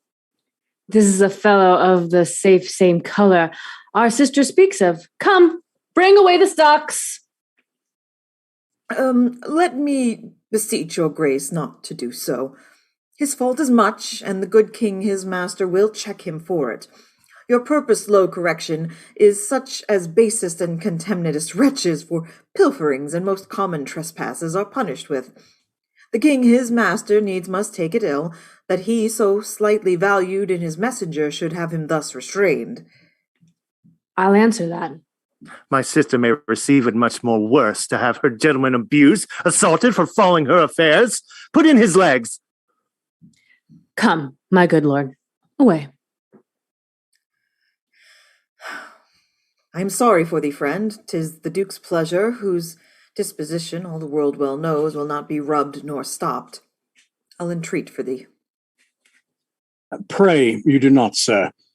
I have watched and travelled hard. Some time I shall sleep out, the rest I'll whistle. A good man's fortune may grow out at heels. Give you good morrow. The duke's to blame in this, 'twill be ill taken. Ah, good king, that must approve the common saw. Thou out of heaven's benediction comest to the warm sun. Approach thou beacon to this underglobe, that thou be thy comfortable beams I may peruse this letter. Nothing almost sees miracles but misery. I notice from Cordelia, who hath most fortunately been informed of my obscured course, and shall find time from this enormous state, seeking to give losses their remedies. Oh, weary and o'erwatched, take vantage, heavy eyes, not to behold this shameful lodging. Fortune, good night. Smile once more. Turn thy wheel. On to Act 2, Scene 3. I heard myself proclaimed, and by the happy hollow of a tree escaped the hunt. No port is free, no place that guard and most unusual vigilance does not attend my taking. Whilst I may escape, I will preserve myself, and am bethought to take the basest and most poorest shape that ever penury and contempt of man brought near to beast. My face I'll brine with filth, blanket my loins, elf all my hair in knots, and with presented nakedness outface the winds and persecutions of the sky. The country gives me proof and precedent of bedlam beggars, who with roaring voices strike in their numbed and mortified bare arms, pins, wooden pricks, nails, sprigs of rosemary, and with this horrible object from low farms, poor pelting villages, sheepcotes, and mills, sometime with lunatic bands, sometime with prayers, enforce their charity. Poor Turligod, poor Tom, that's something yet. Edgar, I nothing am. And sticking with true Shakespeare fashion, we have a long act in just one itty bitty scene. So now we're going to go to Act 2, Scene 4. Strange that they should so depart from home and not send back my messenger. As I learned the night before, there was no purpose in them of this remove. Hail to thee, noble master! Ha! Makest thou this shame thy pastime? Oh, no, my lord. Ah, look, he wears cruel garters. Horses are tied by the heads, dogs and bears by the neck, monkeys by the loins, and men by the legs. When a man's over lusty at legs, then he wears woolen nether stocks. What's he that has so much thy place mistook to set thee here? It is both he and she, your son and daughter. No. Yes. No, I say. I say yea. No, they would not. Yes, they have. By Jupiter, I swear, no. By Juno, I swear aye. They durst not do it. They would not, could not do it. 'Tis worse than murder to do upon respect such violent outrage. Resolve me with all modest haste, which way thou mightst deserve, or they impose this usage coming from us. My lord, when at their home I did commend your highness's letters to them, ere I was risen from the place that showed my duty kneeling, came there a reeking post, stewed in his haste, half breathless, panting forth from Goneril his mistress' salutations, delivered letters spite of intermission, which presently they read, on whose comments they summoned up their miney straight-took horse, commanded me to follow and attend the leisure of their answer, gave me cold looks, and meeting here the other messenger, whose welcome I perceived had poisoned mine, being the very fellow which of late displayed so saucily against your highness, having more man than wit about me drew, he raised the house with loud and coward cries. Your son and daughter found this trespass worth the shame which here it suffers. Winter's not gone yet. If the wild geese fly that way, fathers that wear rags do make their children blind. But fathers that bear bags shall see their children kind. Fortune, that errant whore, ne'er turns the key to the poor. But for all this thou shalt have as many dollars for thy daughters as thou canst tell in a year. Oh, how this mother swells up towards my heart. Hysterica passio. Down, thou climbing sorrow, thy elements below. Where is this daughter? With the Earl, sir, here within. Follow me not. Stay here. Made you no more offense but what you speak of? None.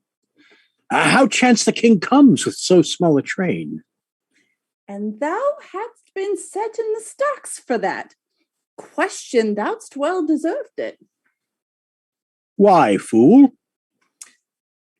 We'll set thee to school, and an aunt to teach thee. There's no labouring th' winter. All that follow their noses are led by their eyes, but blind men. And there's not a nose among 20 that can smell him that's stinky. Let go thy hold when a great reel runs down a hill. Let it break thy neck with following it.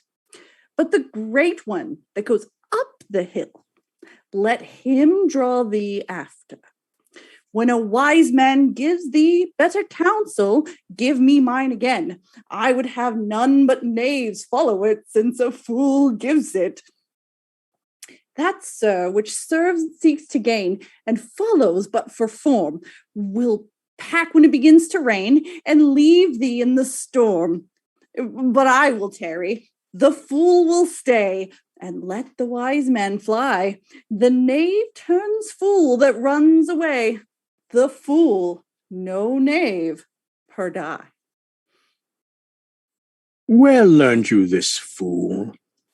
Not in the stocks, fool. Deny to speak with me. They're sick, they're weary, they've travelled all night. Mere fetches, the images of revolt and flying off. Fetch me a better answer. My dear lord, you know the fiery quality of the Duke, how unremovable and fixed he is in his own course. Vengeance, plague, death, confusion. Fiery? What quality? Gloucester, I'd speak with the Duke of Cornwall and his wife. Well, my good lord, I have informed them so. Informed them? Dost thou understand me, man? Aye, my good lord. The king would speak with Cornwall. The dear father would speak with his daughter, commands her service. Are they informed of this? My breath and blood, fiery. The fiery Duke? Tell the hot Duke that... No, but not yet. Maybe he's not well. Infirmity doth still neglect all office whereto our health is bound. We are not ourselves when nature, being oppressed, commands the mind to suffer with the body. I'll forbear, and am fallen out with more headier will than to take the indisposed and sickly fit for the sound man. Death on my state, wherefore should he sit here? This act persuades me that this reminiscence of the Duke and her is practice only.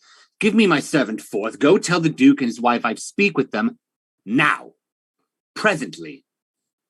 Bid them come forth, and hear me, or at their chamber door I'll beat the drum till it cries sleep to death.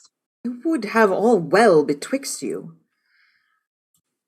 Oh, my heart, my rising heart, but down.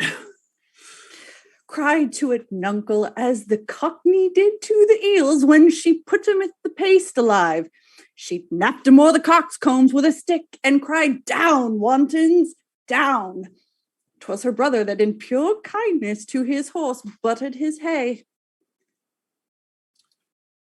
Good morrow to you both. Hail to your grace. I'm glad to see your highness. Regan, I think you are. I know what reason I have to think so. If thou shouldst not be glad, I would divorce me from thy mother's tomb, sepulchering an adulteress. Oh, are you free? Some other time for that. Oh, beloved Regan, thy sister's not. Oh, Regan, she has tied sharp tooth unkindness like a vulture. Here, I can scarce speak to thee. Thou'lt not believe with how depraved a quality, oh, Regan. I pray you, sir, take patience. I have hope that you less know how to value her desert than she scant to her duty. Say, how is that? I cannot think my sister in the least would fail her obligation. If, sir, perchance she have restrained the riots of your followers, 'tis on such ground and such wholesome end as clears her from all blame. My curses upon her. Oh, sir, you are old. Nature in you stands on the very verge of this confine. You should be ruled and led by some discretion and discerns your state better than you yourself. Therefore, I pray you that to our sister you do make return, so you have wronged her, sir. Ask her forgiveness. Do you but mark how this becomes the house? Dear daughter, I confess I am old. Age is unnecessary. On my knees, I beg that you'll vouchsafe me raiment, bed, and food. Good sir, no more. These are unsightly tricks. Return to my sister. Never, Regan. She hath abated me of half my train, looked black upon me, struck me with her tongue, most serpent-like upon the very heart. All the stored vengeances of heaven fall on her grateful top. Strike her young bones, you taking airs with lameness. Fie, sir, fie. You nimble lightnings dart your blinding flames into her scornful eyes, infect her beauty, you phantom-sucking fogs, drowned by the powerful sun to fall and blast her pride. Oh, the blessed gods! So you wish on me that the rash the mood is on? No, Regan. Thou shalt never have my curse. Thy tender-hefted nature shall not give thee o'er to harshness. Her eyes are fierce, but thine do comfort and not burn.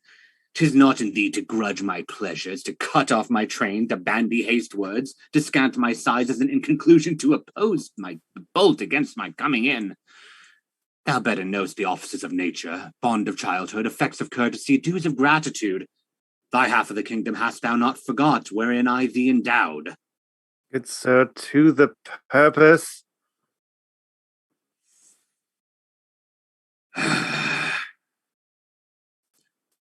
Who put my man in the stocks? What trumpet's that? I know it. My sister's. This approves her letter, that she would soon be here. Is your lady come?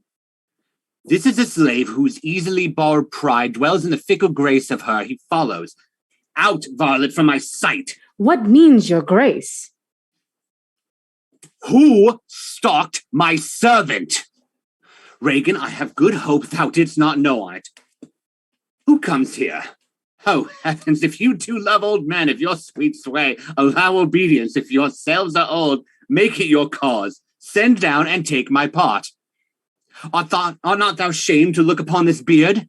Oh, Regan, will you take her by the hand? Why not by the hand, sir? How have I offended? All's not offense that indiscretion finds, and dotage terms so. Oh, sides, you are too tough. Will you yet hold? How came my man in the stocks? I set him there, sir, but his own disorders deserve much less advancement. You? Did you? I pray you, father, being weak, seem so. If till the expiration of your month you will return and sojourn with my sister, dismissing half of your train, come then to me. I am now from home and out of that provision, which shall be needful of your entertainment. Return to her and 50 men dismissed? No, rather I abjure all roofs and choose to wage against the enmity of the air, to be a comrade with the wolf and owl, necessity's sharp pinch. Return with her. In the hot-blooded France the dowers took our youngest born, I could as well be brought to knee his throne, and squire-like pension beg to keep base life afoot. Return with her. Persuade me rather to be slave and sumpter to this detested groom. At your choice, sir. I prithee, daughter, do not make me mad. I will not trouble thee, my child. Farewell. We'll no more meet, no more see one another, but yet thou art my flesh, my blood, my daughter. Or rather a disease that's in my flesh, which I must need call mine. Thou art a boil, a plague sore, an embossed carbuncle in my corrupted blood. But I'll not chide thee. Let shame come when it will. I do not call it. Do not bid the thunder-bearer shoot, nor tell tales of thee to high judging Jove. Mend when thou canst, be better at thy leisure. I can be patient, and I can stay with Regan, I and my 100 knights. Not altogether so, sir. I look not for you yet, nor am provided for your fit welcome. Give ear, sir, to my sister. For those that mingle reason with your passion must be content to think you old, and so, but she knows what she does. Is this well spoken? I dare vouch it, sir. What, 50 followers? Is it not well? What should you need more? Ye are so many, sith that both charge and danger speak against so great a number. How in one house should many people under 2 commands hold enmity? 'Tis hard, almost impossible. Why might not you, my lord, receive attendance from those that she calls servants, or from mine? Why not, my lord? If then by chance such slack you, we could control them. If you could come to me, for now I spy a danger, I entreat you to come to bring but 50 and 20. To no more will I give place or notice. I gave you all. And in good time you gave it. Made you my guardians, my depositaries, but kept a reservation to be followed with such a number. What, must I come to you with 5 and 20, Regan? Said you so? And speak to again, my lord, no more with me. Those wicked creatures yet do look well favored when others are more wicked, not being the worst stands in some rank of praise. Goneril, I'll go with thee. Thy 50 yet doth double 5 and 20, and thou art twice her love. Hear me, my lord. What need you 5 and 20, 10, or 5 to follow in a house where twice so many have a command to tend you? What need 1? Reason, not the need. Our basest beggars are the poorest things superfluous. Allow not nature more than nature needs. Man's life is cheap as beast. Thou art a lady. If only to go warm were gorgeous. Why, nature needs not what thou gorgeous wearest, what scarcely keeps thee warm, but for true need. You heavens, give me that patience. Patience I need.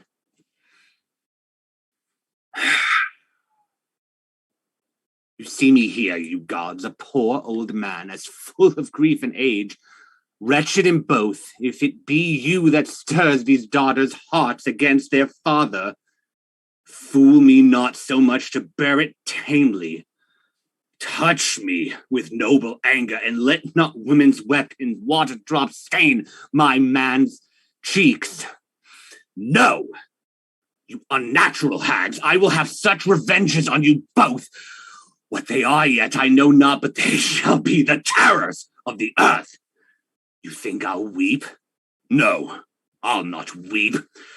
I'll have full such cause of weeping, but this heart shall break into 100,000 flaws, or ere I weep, oh fool, I shall go mad. Let us withdraw. 'Tis will be a storm.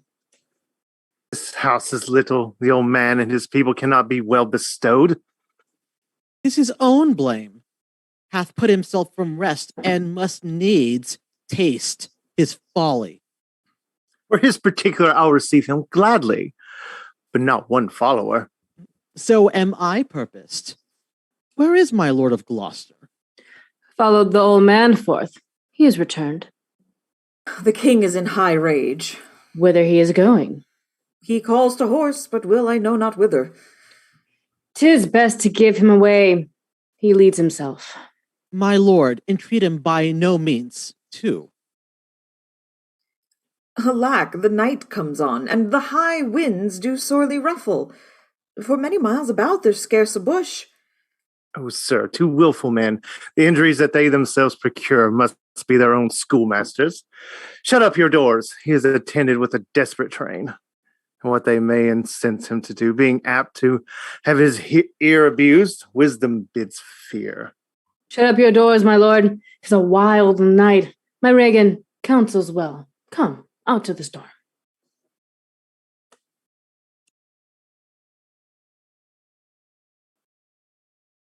And that is the end of Act 2. Y'all. It was a dark and stormy night.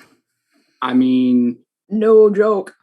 I'm gonna go ahead and say that like there's some truisms that live in the Archer household, and one truism that lives in the Archer household is all royals are trash, and this play is not proven that wrong. Royals be trash, y'all. Woof. Lear needs some like anger management classes and some serious therapy. I mean, I'm fine. He's not hydrated. I'm good. Apparently not. That's why the rain is coming down. He's just hangry and needs a Snickers. Beat me to it. Get that king a Snickers now. Hashtag not sponsored. Hashtag not sponsored. Hashtag that's not the fool's nickname. Just saying. Oh, it is now. Here. Yeah, you're not you. The Nuncle Bar. And this is our full Snickers. Nuncle? Have a Nuncle Bar. Oh, no. A Nuncle sandwich. Nuncle sandwich, eh? I was just about to say it. What would you do for a knuckle bar? Do. Would you put your guy in the stocks? And it's on my daughters. Of course. Mm-hmm. With wooden garters, Always. no less. All day, every day. Careful. It cannot be rubbed or stopped. Mm-hmm. So, I mean, with how the Nuncle Bar. Add to the list of things in the universe that can't be stopped. We have Mjolnir, we have the Juggernaut, and we have an Uncle Bar. Sometimes you feel like a nut. Oh. Jeez. Oh man. Okay, so on that note. also, but we could to flip it this real whole thing. We could flip this whole thing and talk about like how this like is some weird like conservatorship that the king is in. Basically. Free Lear! Go Lear! Free Lear, because Leave Lear alone! Except don't leave Lear alone. Except, you know what? In this case, we have a guy that totally deserves it. Free Lear, and he'll release his next album. Oh, Yeah. there it is. There it is. Hashtag Free Lear in the chat. There you go. Thank you, Spike. Oh, man. Don't Free Lear release his next album sounds like a reason not to free Lear. Like, no, okay. That's some good, that's some. It's like a Henry Rollins spoken word album. I'm just thinking about like Lear just after having a temper tantrum, just going to like his like man cave and just like, I'm gonna write a song about my feelings. I was Lear thinking would write a like pop punk album. I was thinking like William Shatner. Lear leaves his daughter's house and makes what was that alternate Twitter account? He's on that site. Okay. Not Lear 69. Please. Not Lear 69. Olé. Oh, wait. Yeah. The CEO of Twitter has come out on the ban of Lear today. Comments were given from the stocks. Anyway. Lear shifts to Parlor. Like, there we go. That's what I was. Yeah, it had to be said. It had to be said. Twitter would Check out never Lear's come new after Parlor Lear. account. He's only got 50 followers, so Yeah. Such an impotent following. So good. And they're encouraging, and we're encouraging everybody to leave because I mean, he really only needs one, maybe not even one. Father, if we get you to 25 followers, well, then will you put down the phone after we get you to 25 followers? She said I could have 50. What's wrong with 25 or 10 or even 5? Or just maybe one. One. Yeah, why even one? I am going to subtweet you so poorly. You don't need your own followers if I retweet everything you say. It's like when we were all on MySpace and we had, what's his fuck was our Tom. first friend. Yeah, Tom. The fool is Lear's Tom. Like, yeah, by there we go. By God, ye be ratioed. So Lear has a Parlor, but Edmund has a Yik Yak. Sign up for Alas, I knew him ratio. A tweet of infinite jest. Sign up for My Shakes, and your first friend is the fool. Shakes books. Only Shakes. I think I'd rather be on Face Scroll. I don't know. I was gonna call it. Oh my God! Only Shakes. Oh. All right. I feel like it's time that we all took a break and breathed a bit. So why? This is it's the so much part, fun the way it is right now. This is the part of the show where we take a brief intermission, where all of our performers and all of our audience and anyone else who is perceiving this in the future can take a little bio break. Go ahead and take care of the fleshy bone mech suits that you all ride around in as human beings. And we will be back in Oracle. Okay, so we'll put it at 9:30 Eastern. Right. So if everyone would join us back here at 9:30 Eastern, in the meantime, please enjoy the digital playbill the Oracle has prepared for us, where you can see the lovely faces of all of our performers. We will see you guys back at 9:30.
Oh, hello there, lovely humans.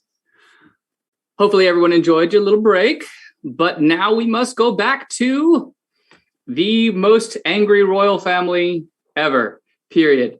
The most angry and the most sassy royal family. Actually, I should not say that. There's like a lot of competitions for angry, sassy royal families, but this one is particularly entertaining just because they're just serving up feels and moods and looks tonight. So if you're as eager to see what the princesses are doing to the worst king as I am, then let us away, good friends, and return to King Lear at Act 3, Scene 1.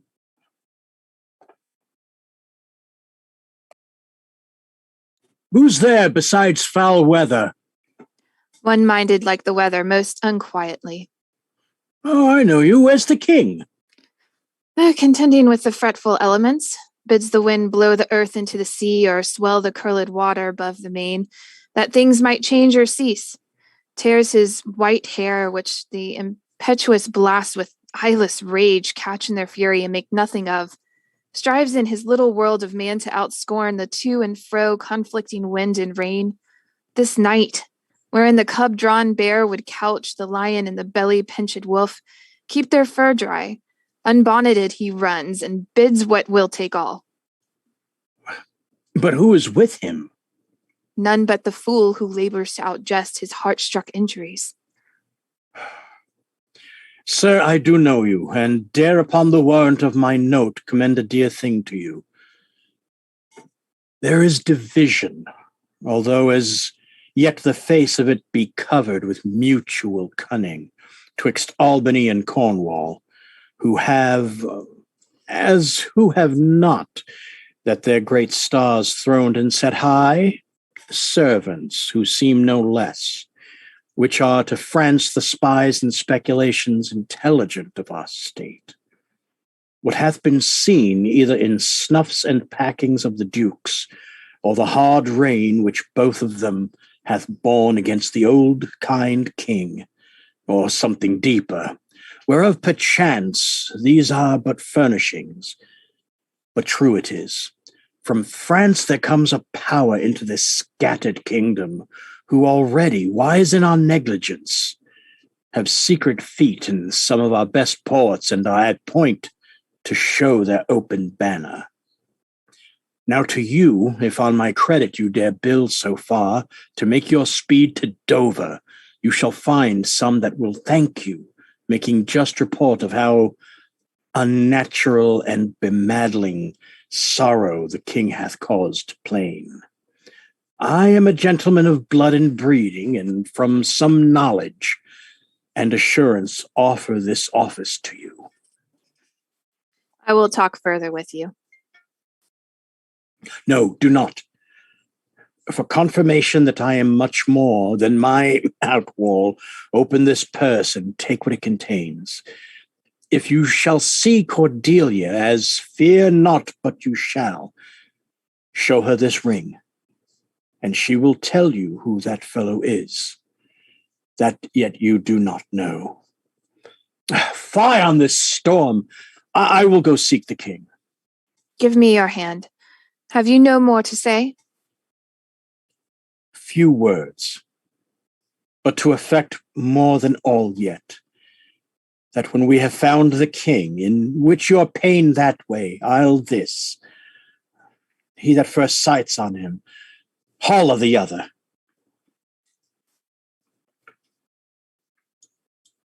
Holla. And we go on to Act 3, Scene 2. Blow winds and crack your cheeks.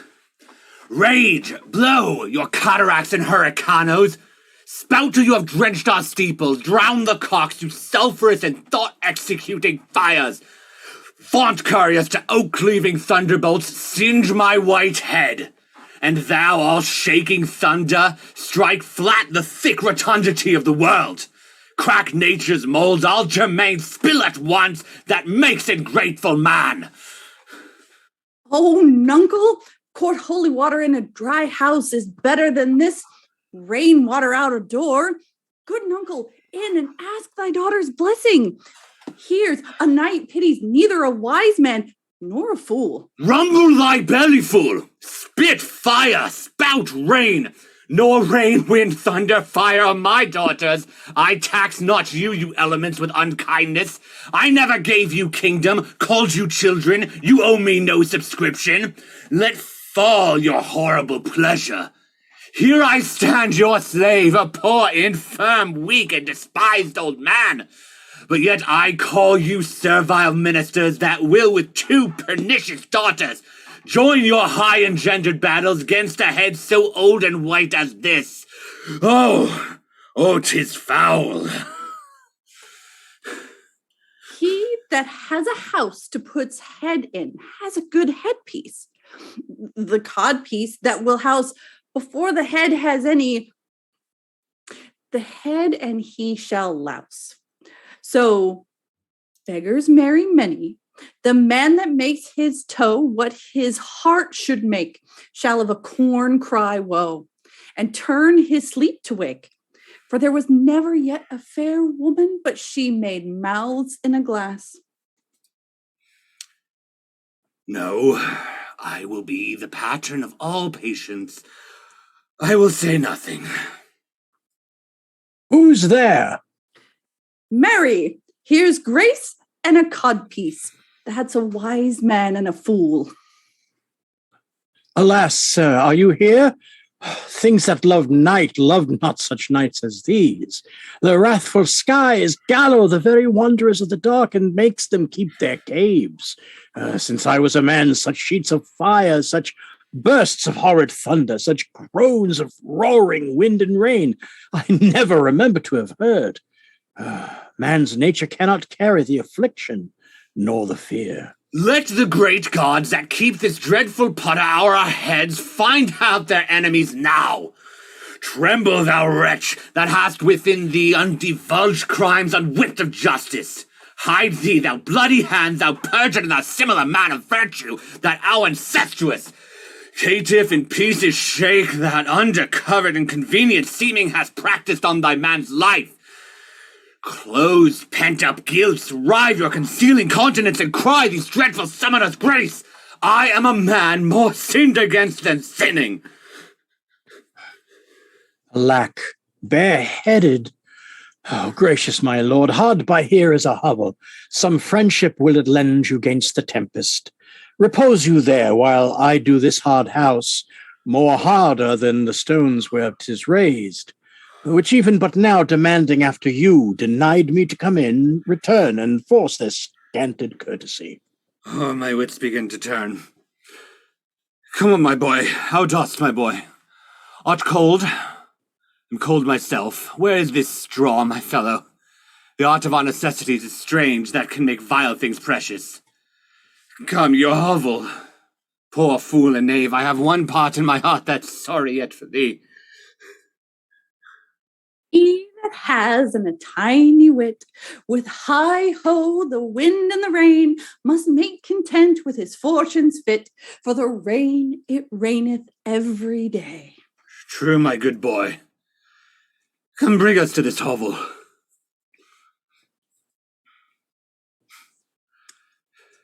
This is a brave night to cool a courtesan. I'll speak a prophecy ere I go.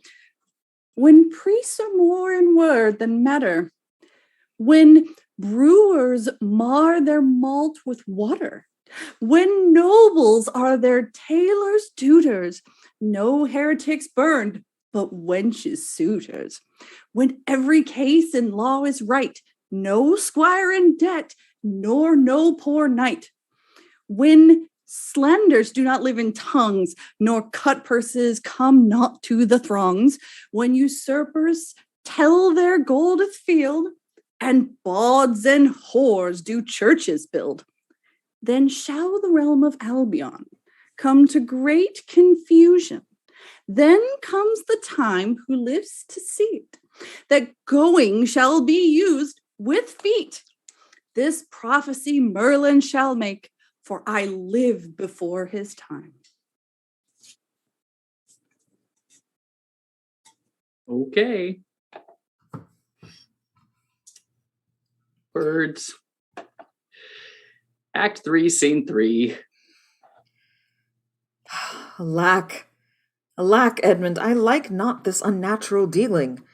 When I desire their leave that I might pity him, they took from me the use of mine own house, charged me on pain of their perpetual displeasure neither to speak of him, entreat for him, nor any way sustain him.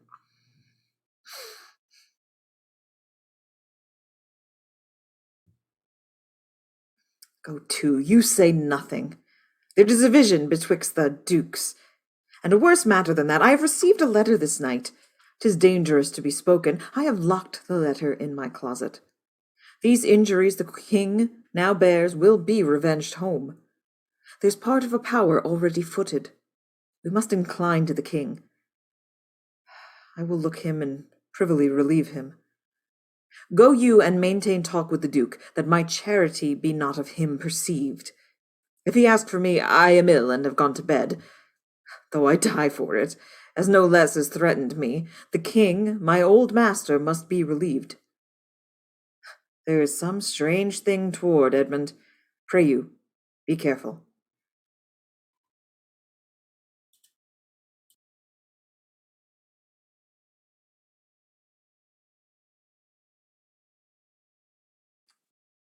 Ungoblined.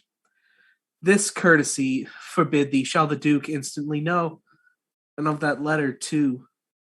This seems a fair deserving, and must draw me that which my father loses. No less than all, the younger rises, and the old doth fall.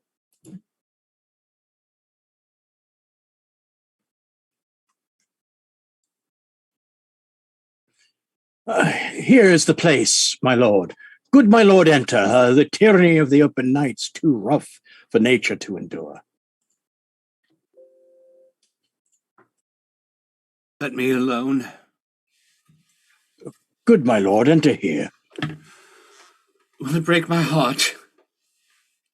I had rather break mine down. Good my lord, enter. Thou thinkest 'tis much that this contentious storm invades us to the skin.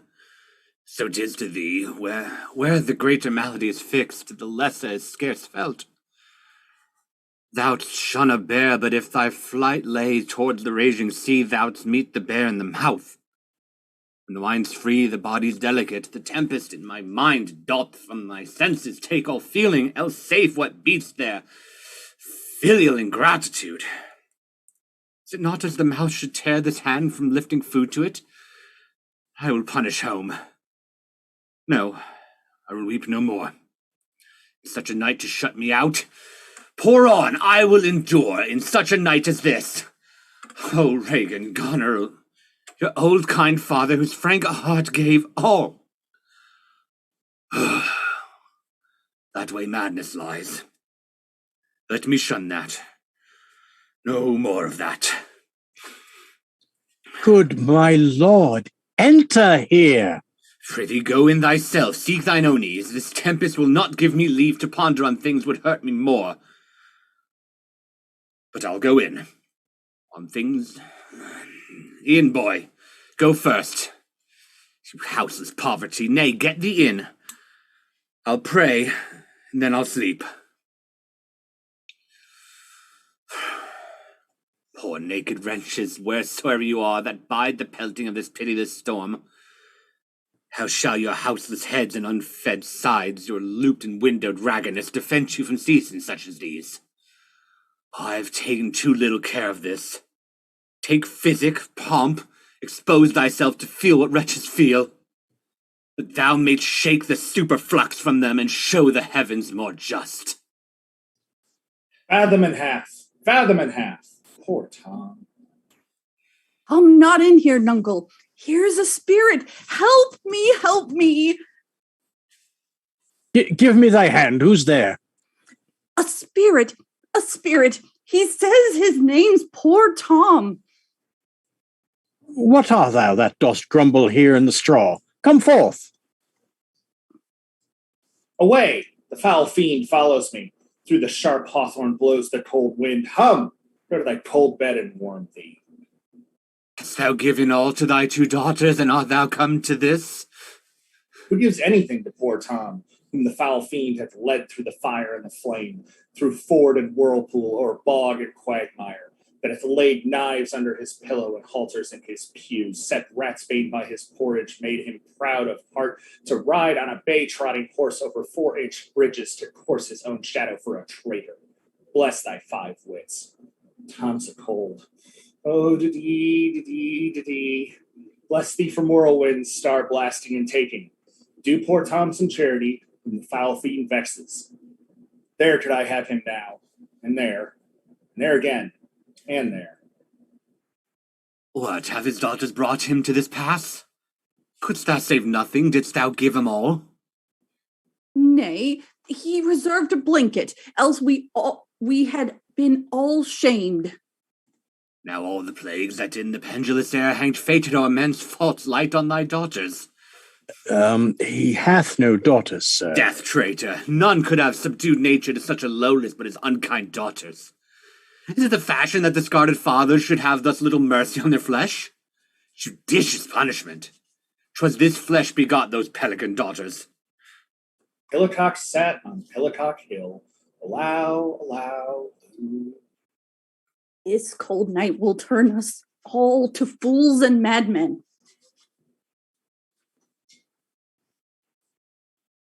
Take heed, O thou foul fiend.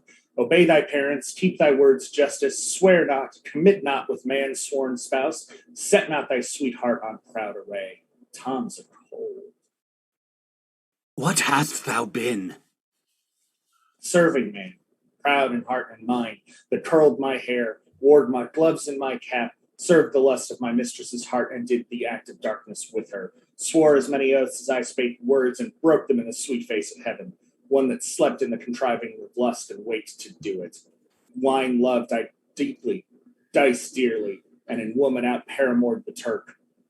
False of heart, light of ear, bloody of hand, hog in sloth, fox in stealth, wolf in greediness, dog in madness, lion in prey.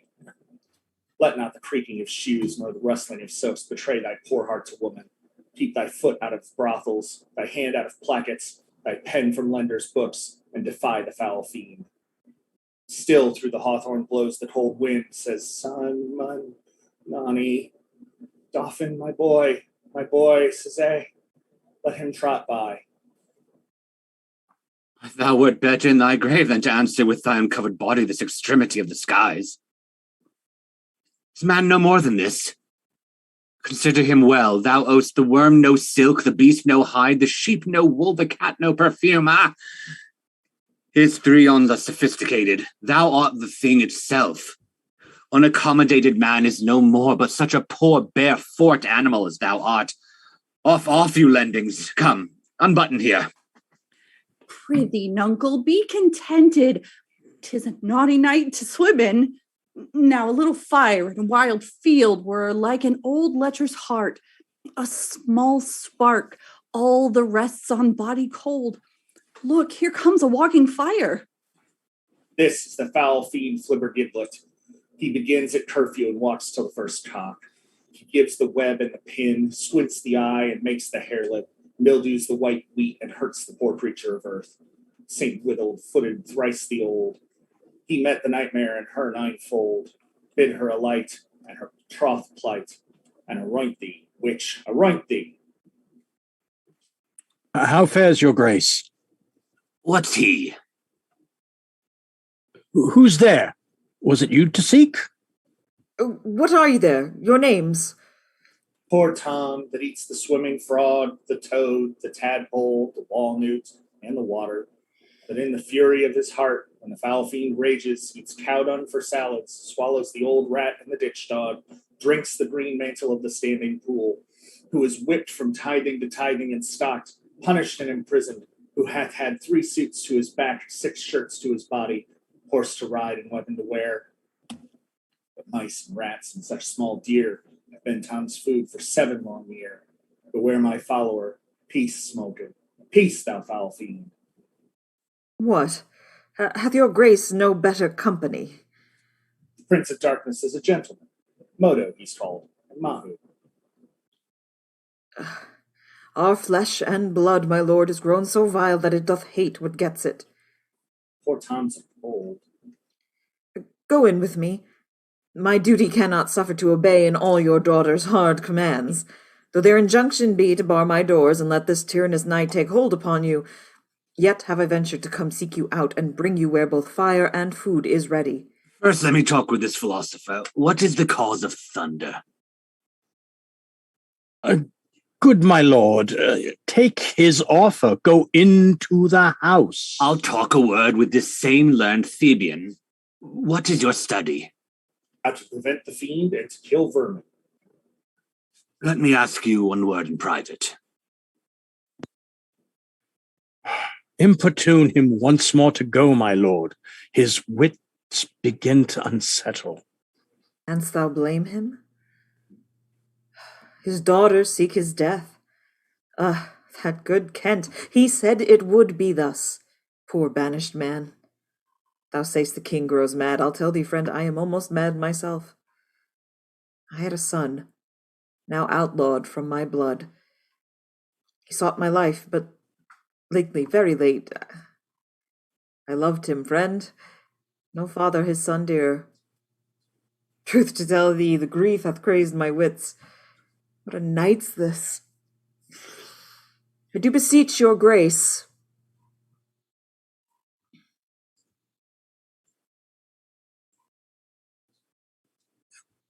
You did. The Goblin King, no less. Oh, cry your mercy, sir, noble philosopher. Your company. Tom's are cold. In, fellow, there, into the hovel. Keep thee warm. Come, let's all in. This way, my lord. With him. I will keep still with my philosopher. Good my lord, soothe him. Let him take the fellow. Take him you on. Sirrah, come on. Go along with us. Come, good Athenian. No words, no words. Hush. Child Roland to the Dark Tower came. His word was still, fi, fo, and fum. I smell the blood of a British man.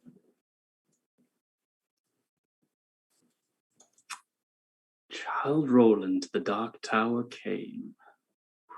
So good. Act 3, Scene 5. Anyone? Okay, let's go. I will have my revenge ere I depart this house. How, my lord? I may be censured that nature thus gives way to loyalty. Something fears me to think of. I now perceive it was not altogether your brother's evil disposition made him seek his death, but a provoking merit set a work by a revoltable badness in himself. How malicious is my fortune that I must repent to be just. This is the letter which we spoke of, which approves him an intelligent party to the advances of France. Oh heavens, that this treason were not, or not I the detector. Go with me to the Duchess. If the matter of this paper be certain, you have mighty business in hand. True or false, it hath made the eel of Gloucestershire seek out where thy father is, that he may be ready for our apprehension. If I find him comforting the king, it will stuff his suspicion more fully.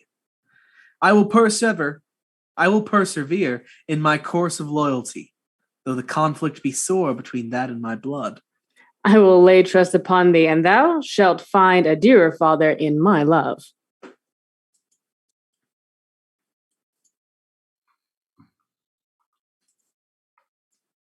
And we go to Scene 6. Here is better than the open air. Take it thankfully.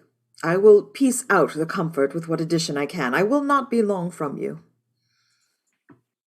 All the power of his wits have given way to his impatience. The gods reward your kindness.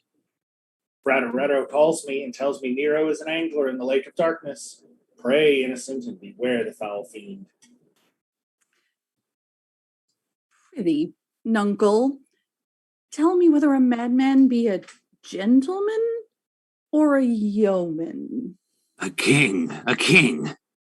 No, he's a yeoman that has a gentleman to his son. for he's a mad yeoman that sees his son a gentleman before him. 12,000 with red burning spits come hissing upon them. The foul fiend bites my back. He's mad that trusts in the tameness of a wolf, a horse's help, a boy's love, or a whore's oath. It shall be done. I will arraign them straight. Come, sit thou here, most learned Justicar. Thou, sapient sir, sit here. Now, you she-foxes. Look where he stands and glares. Wants thou eyes at trial, madam? More the born Bessie to me. Her boat has a leak, and she must not speak. Why she dares not come over to thee. The foul fiend haunts poor Tom in the voice of a nightingale. Papa Dance cries in Tom's belly for 2 white herring. Croak not, black angel, I have no food for thee. How do you, sir? Stand you not so amazed. Will you lie down and rest upon the cushions? I'll see their trial first. Bring in their evidence. Thou, robed man of justice, take thy place, and thou, his yoke fellow of equity, bench by his side. You are the commission, sit you too. Let us deal justly. Sleepest or wakest thou, jolly shepherd, thy sheep be in the corn, and for one blast of thy minikin mouth, thy sheep shall take no harm. Her the cat is grey. Arraign her first. 'Tis Goneril. I take here my oath before this honourable assembly. She kicked the poor king, her father. Come hither, mistress. Is your name Goneril? She cannot deny it. Cry you mercy. I took you for a joint stool. And here's another, whose warped look proclaim what store her heart is made on. Stop her there. Arms, sword, fire, corruption in the place. False Justicar, why hast thou let her escape? Bless thy 5 wits. Oh, pity. Sir, where is the patience now that thou so oft have boasted to retain? The tears begin to take his part so much, the more I counterfeit. Little dogs and all, Tray, Blanche, and Sweetheart, see they bark at me. Tom will throw his head at them. Avaunt, you curs! Be thy mouth or black or white, tooth that poisons if it bite, mastiff, greyhound, mongrel, grim, hound or spaniel, brack or hen, bobtail, tyke, or trundle tail, Tom will make them weep and wail. For with throwing thus my head, dogs leap the hatch and all are fled. Do-dee-dee-dee, say. Come, march to wakes and fairs and market towns. Poor Tom, thy horn is dry. Then let them anatomize Reagan. See what breathes about her heart. Is there any cause in nature that make these hard hearts? You, sir, I entertain you for one of my 100. Only I do not like the fashion of your garments. You'll say they are Persian attire, but let them be changed. Now, good my lord, lie here and rest a while. Make no noise. Draw the curtains. Sir. We'll go to supper in the morning. And I'll go to bed at noon. Come hither, friend. Where is the king, my master? Here, sir, but trouble him not. His wits are gone. Good friend, I prithee, take him in thy arms. I have o'erheard plot of death upon him. There is a litter ready. Lay him in it and drive towards Dover, friend, where thou shalt meet both welcome and protection. Take up thy master. If thou shouldst dally half an hour his life with thine in all that offer to defend him, stand an assured loss. Take up, and follow me that will to some provision give thee quick conduct. Oppressed nature sleeps. This night might yet have balmed the broken sinews, which, if convenience will not allow, stand in hard cure. Come, help to bear thy master. Thou must not stay behind.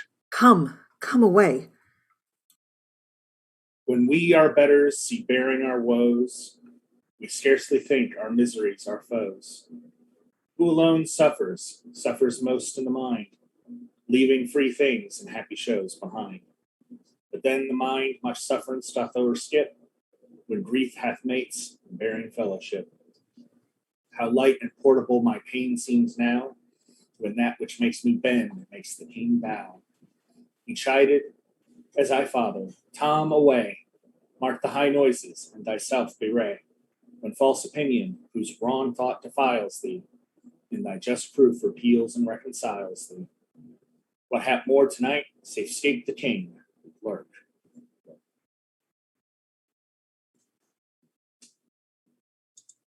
And on we go to Act 3, Scene 7.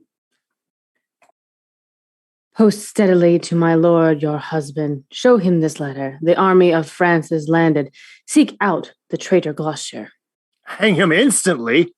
Pluck out his eyes. Leave him to my displeasure. Edmund, keep our sister company. The revenge we are bound to take upon your treacherous father are not fit for your beholding.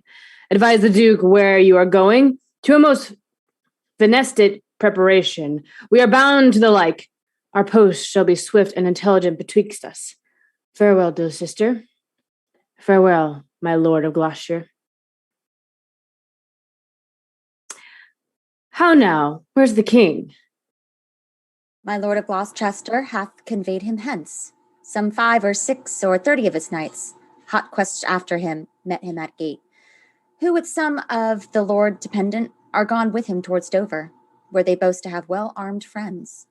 Get horses for your mistress. Farewell, sweet lord and sister. Edmund, farewell. Go seek the traitor Gloucester. Pine him like a thief. Bring him before us. Though, well, we may not pass upon his life without the form of justice, yet our power shall do a courtesy to our wrath, which men may blame but not control. Who's there? The traitor? Grateful fox, 'tis he. Bind fast his corky arms. What means, your graces? Good my friends, consider you are my guests. Do me no foul play, friends. Bind him, I say. Hard, O filthy traitor. Unmerciful lady as you are, I'm none. To this chair bind him, villain, thou shalt find. By the kind God, 'tis most ignobly done to pluck me by the beard. So white, and such a traitor. Naughty lady, these hairs which thou dost ravish from my chin will quicken and accuse thee. I am your host. With robber's hands my hospitable favors you should not ruffle thus. What will you do? Come, sir, what letters had you late from France? Be simple answered, for we know the truth. And what confederacy have you with the traitors late-footed in the kingdom? To whose hands you have sent the lunatic king? Speak. I have a letter guessingly set down, which came from one that's of a neutral heart, and not from one opposed. Cunning. And false. Where hast thou sent the king? To Dover. Wherefore to Dover? Why hast thou not charged at peril? Wherefore to Dover? Let him first answer that. I am tied to the stake, and I must stand the course. Wherefore to Dover, sir? Because I would not see thy cruel nails pluck out his poor old eyes, nor thy fierce sister in his anointed flesh stick boorish fangs. The sea with such a storm as his bare head in hell-black night endured, and would have buoyed up and quenched the stellar fires, yet poor old heart, he holp the heavens to rain. If wolves had at thy gate howled that stern time, thou shouldst have said, Good porter, turn the key. All cruels else subscribed, but I shall see the winged vengeance overtake such children. See, 'tis shalt thou never, fellow, hold the chair. Upon these eyes of thine, I shall set my foot. He that will think to live till he be old, give me some help. Oh, cruel! Oh, you gods! One side will mock the other too. If you see vengeance. Hold your hand, my lord. I have served you ever since I was a child, but better service have I never done you than now to bid you hold. How now, you dog? If you did wear a beard upon your chin, I'd shake it on this quarrel. What do you mean? My villain. Nay then, come on, out and take the chance of anger. Give me thy sword. A peasant stand up to thus? Oh, I am slain, my lord. You have one eye left to see some mischief on him? Oh! Less to see, more preventing it. Out, vile jelly! Ah! Where is thy luster now? All dark and comfortless. Where's my son, Edmund? Edmund, enkindle all the sparks of nature to quit this horrid act. Out, treacherous villain! Thou callest on him that hates thee. It was he that made the overture of thy treasons to us. Who is too good to pity thee? Oh, my follies! That Edgar was abused! Kind gods, forgive me that and prosper him. Go thrust him out the gates and let him smell his way to Dover.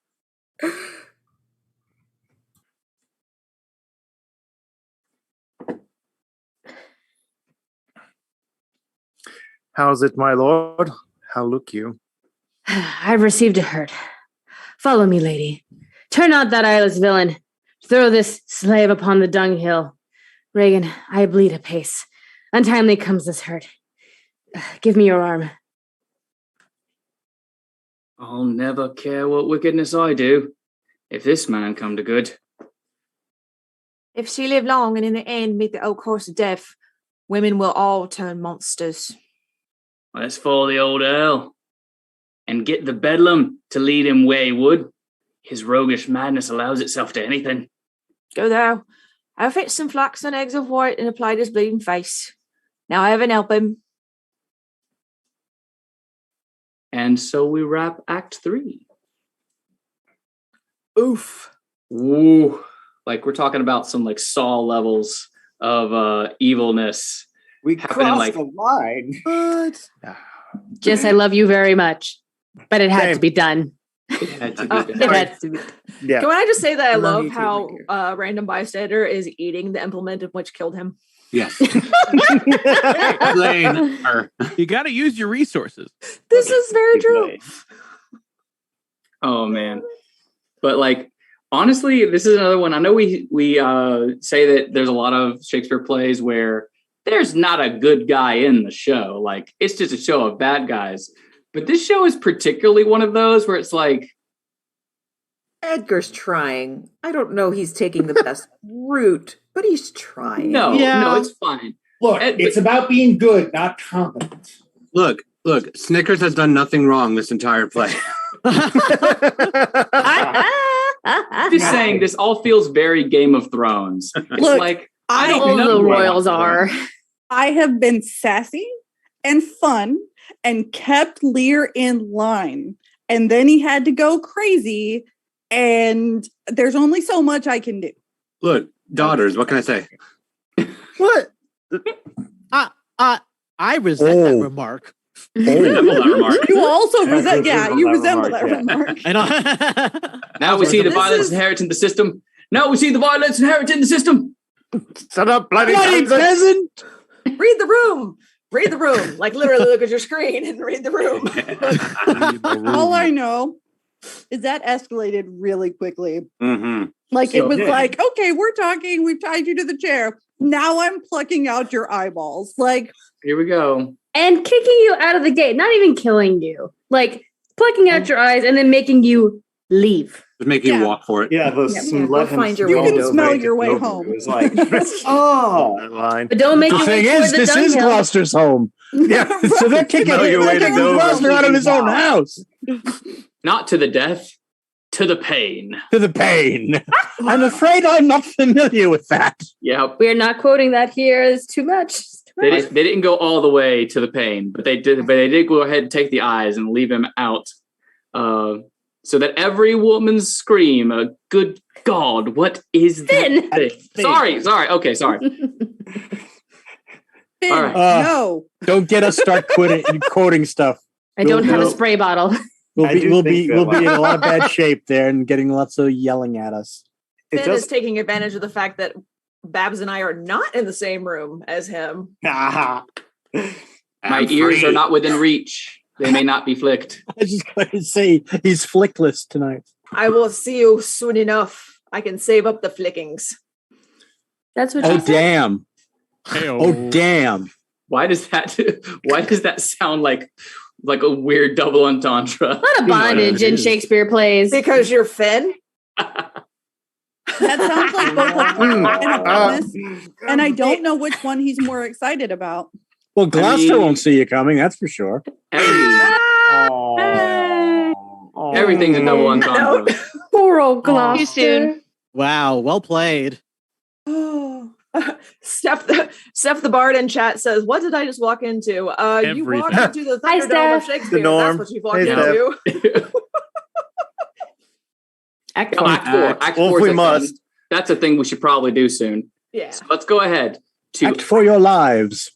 scene 1. Yet better thus, and known to be contemned, than still contemned and flattered. To be worst, the lowest and most dejected thing of fortune, stands still in esperance, lives not in fear. The lamentable change is from the best, the worst returns to laughter. Welcome, then, thou unsubstantial air that I embrace. Thou wretch that thou hast blown unto the worst, owes nothing to thy blasts. But who comes here? My father, poorly led, hurled, world, O world, but that thy strange mutations make us hate thee. Life would not yield to age. Oh, my good lord. I have been your tenant and your father's tenant these 80 years. Way.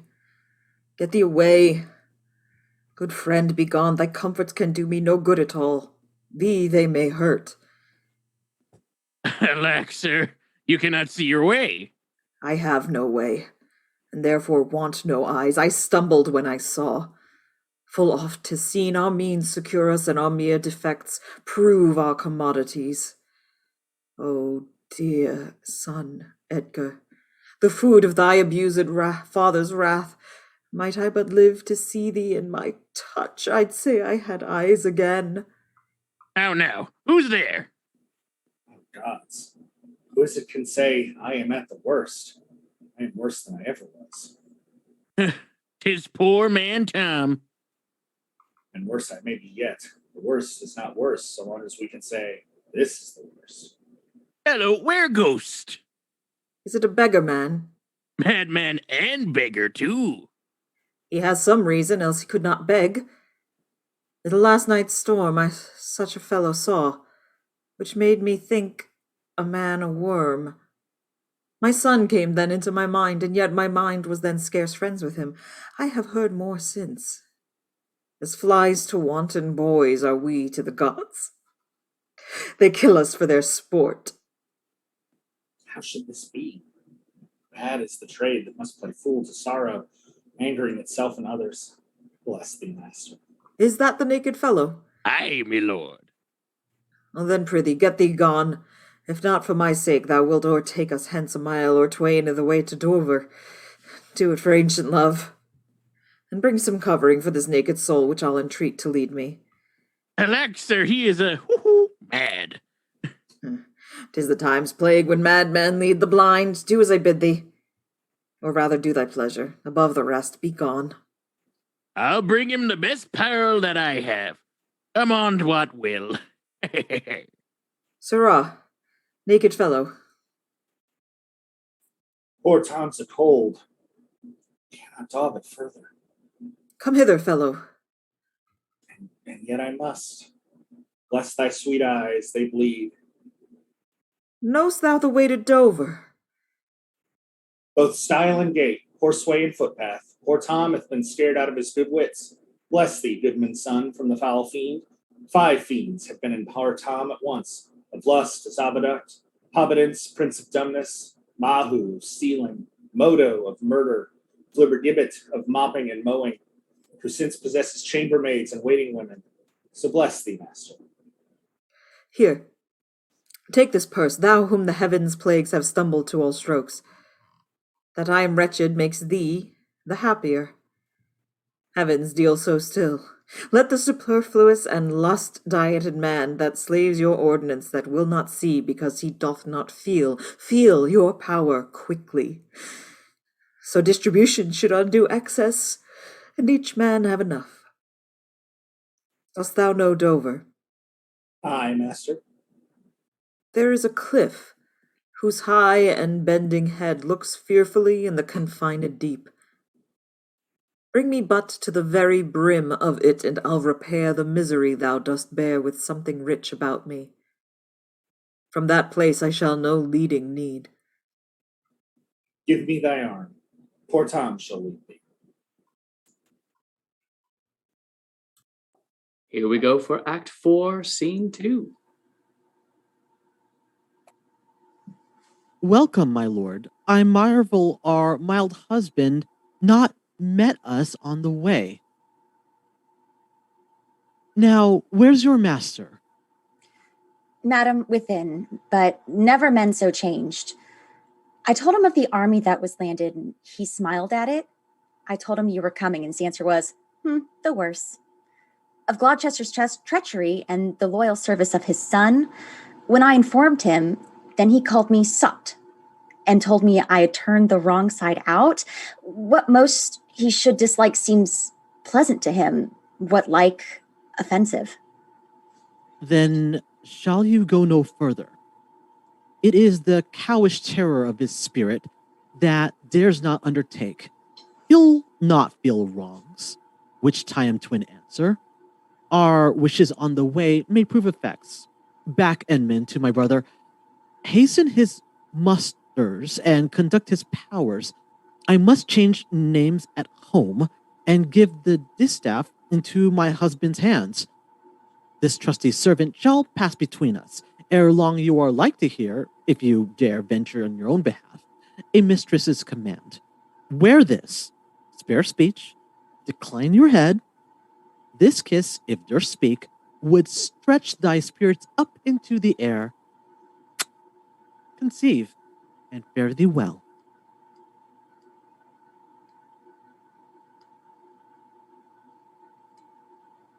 Yours in the ranks of death.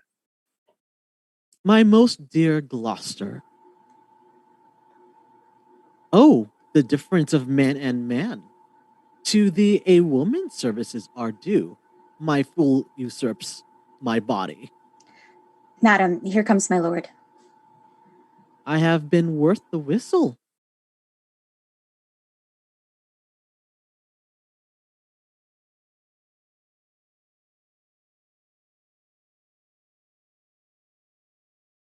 I had it set up.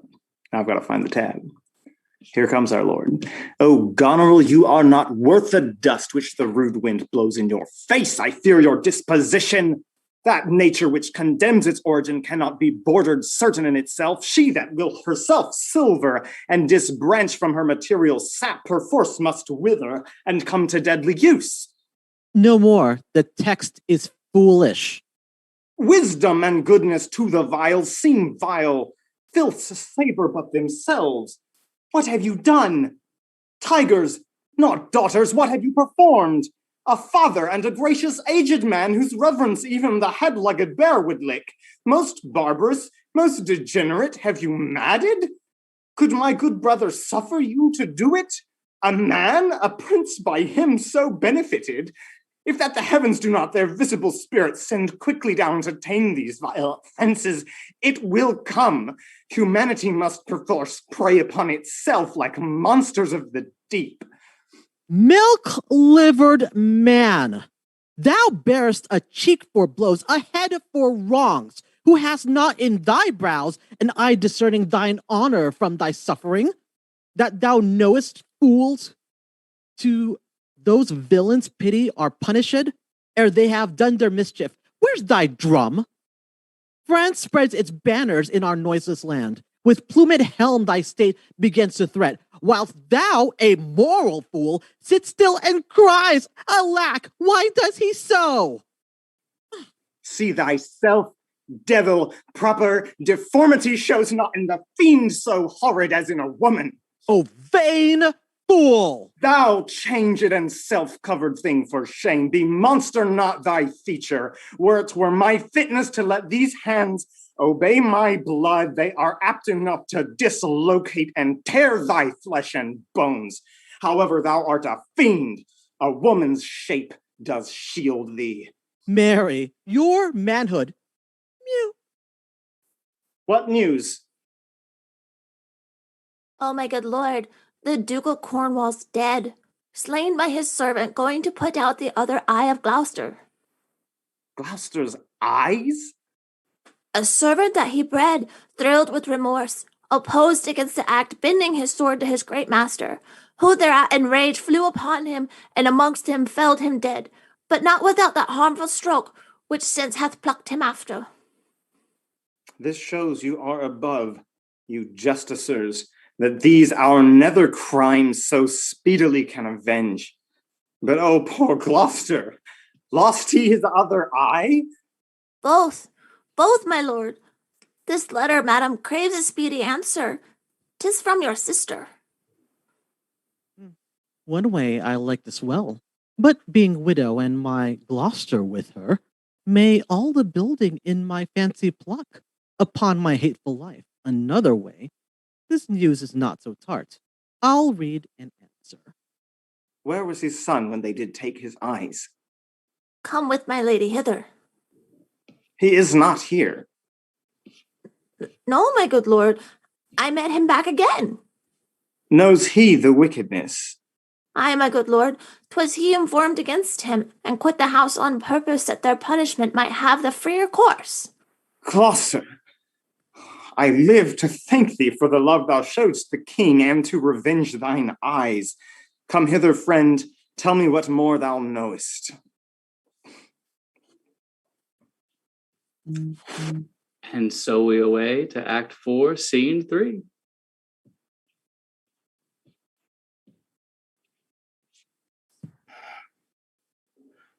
Why the King of France is so suddenly gone back?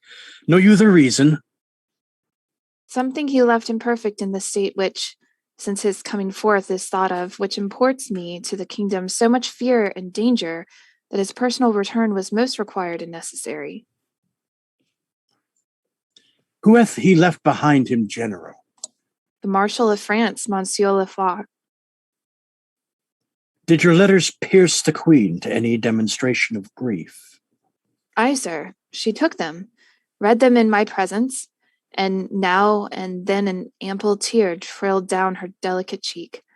It seemed she was a queen over her passion who most rebel-like sought to be king over her. Oh, then it moved her. Not to a rage. Patience and sorrow strove who should express her goodliness. You have seen sunshine and rain at once? Her smiles and tears were like a better way. Those happy smilets that played on her ripe lip seemed not to know what guests were in her eyes, which parted thence as pearls from diamonds dropped. In brief, sorrow would be a rarity most beloved if all could be so become it. Made she no verbal question? Faith, once or twice she heaved the name of father, pantingly forth as it pressed her heart, cried, "Sisters! Sisters! Shame of ladies, sisters! Kent, father, sisters! What in the storm and the night, let pity not believed." There she shook the holy water from her heavenly eyes, and clamor moistened. Then away she started to deal with grief alone. It is the stars. The stars above us govern our conditions. Else one's self-mate and mate could not beget such different issues. You spoke not with a sense. No. Was this before the king returned? No, since. Well, sir, the poor distressed Lear's the town,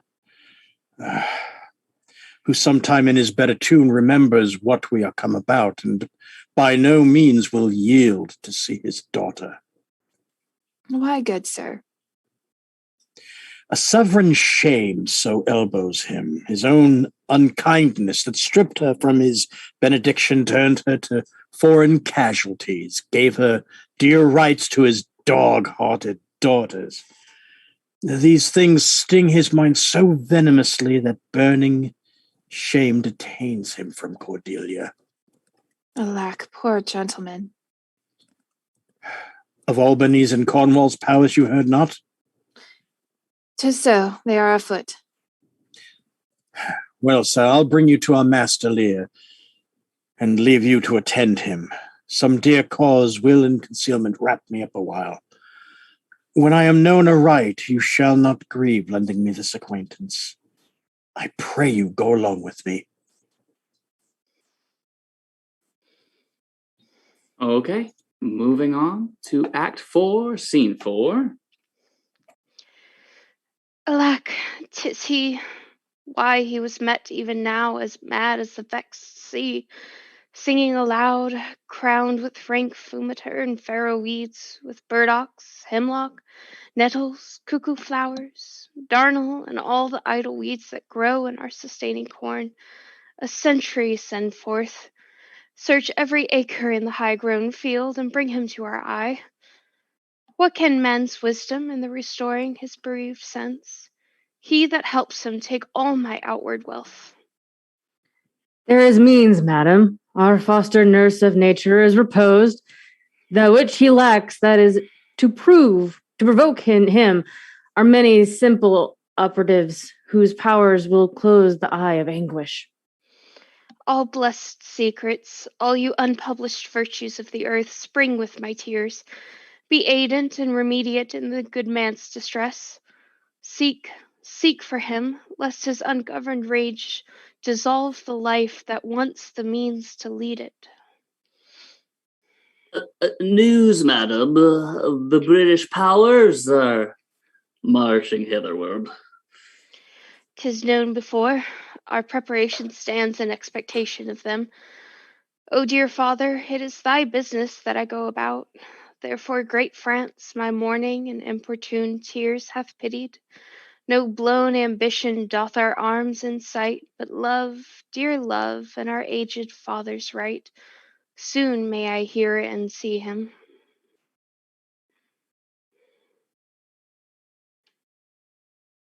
And Act 4, Scene 5.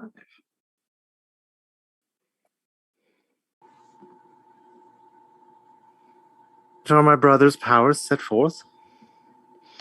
Aye, madam. Himself in person there? Madam, with much ado, your sister is the better soldier. Lord Edmund spake not with your lord at home? No, madam. What might import my sister's letter to him? I know not, lady. Faith, he has posted hints on serious matter. It is a great ignorance, Gloucester's eyes being out. To let him live, where he arrives, he moves, all hearts turn against us. Edmund, I think, is gone in pity of his misery to dispatch his knightened life, moreover to decay, to strengthen the enemy.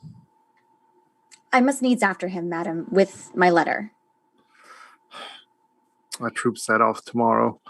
Stay with us. The ways are dangerous. I may not, madam. My lady charged my duty in this business. Why should we write to Edmund? Might not you transport her purposes, my word? Be like some things, I know not what. I love thee much. Let me unseal the letter. Madam, I had rather... I know your lady does not love her husband.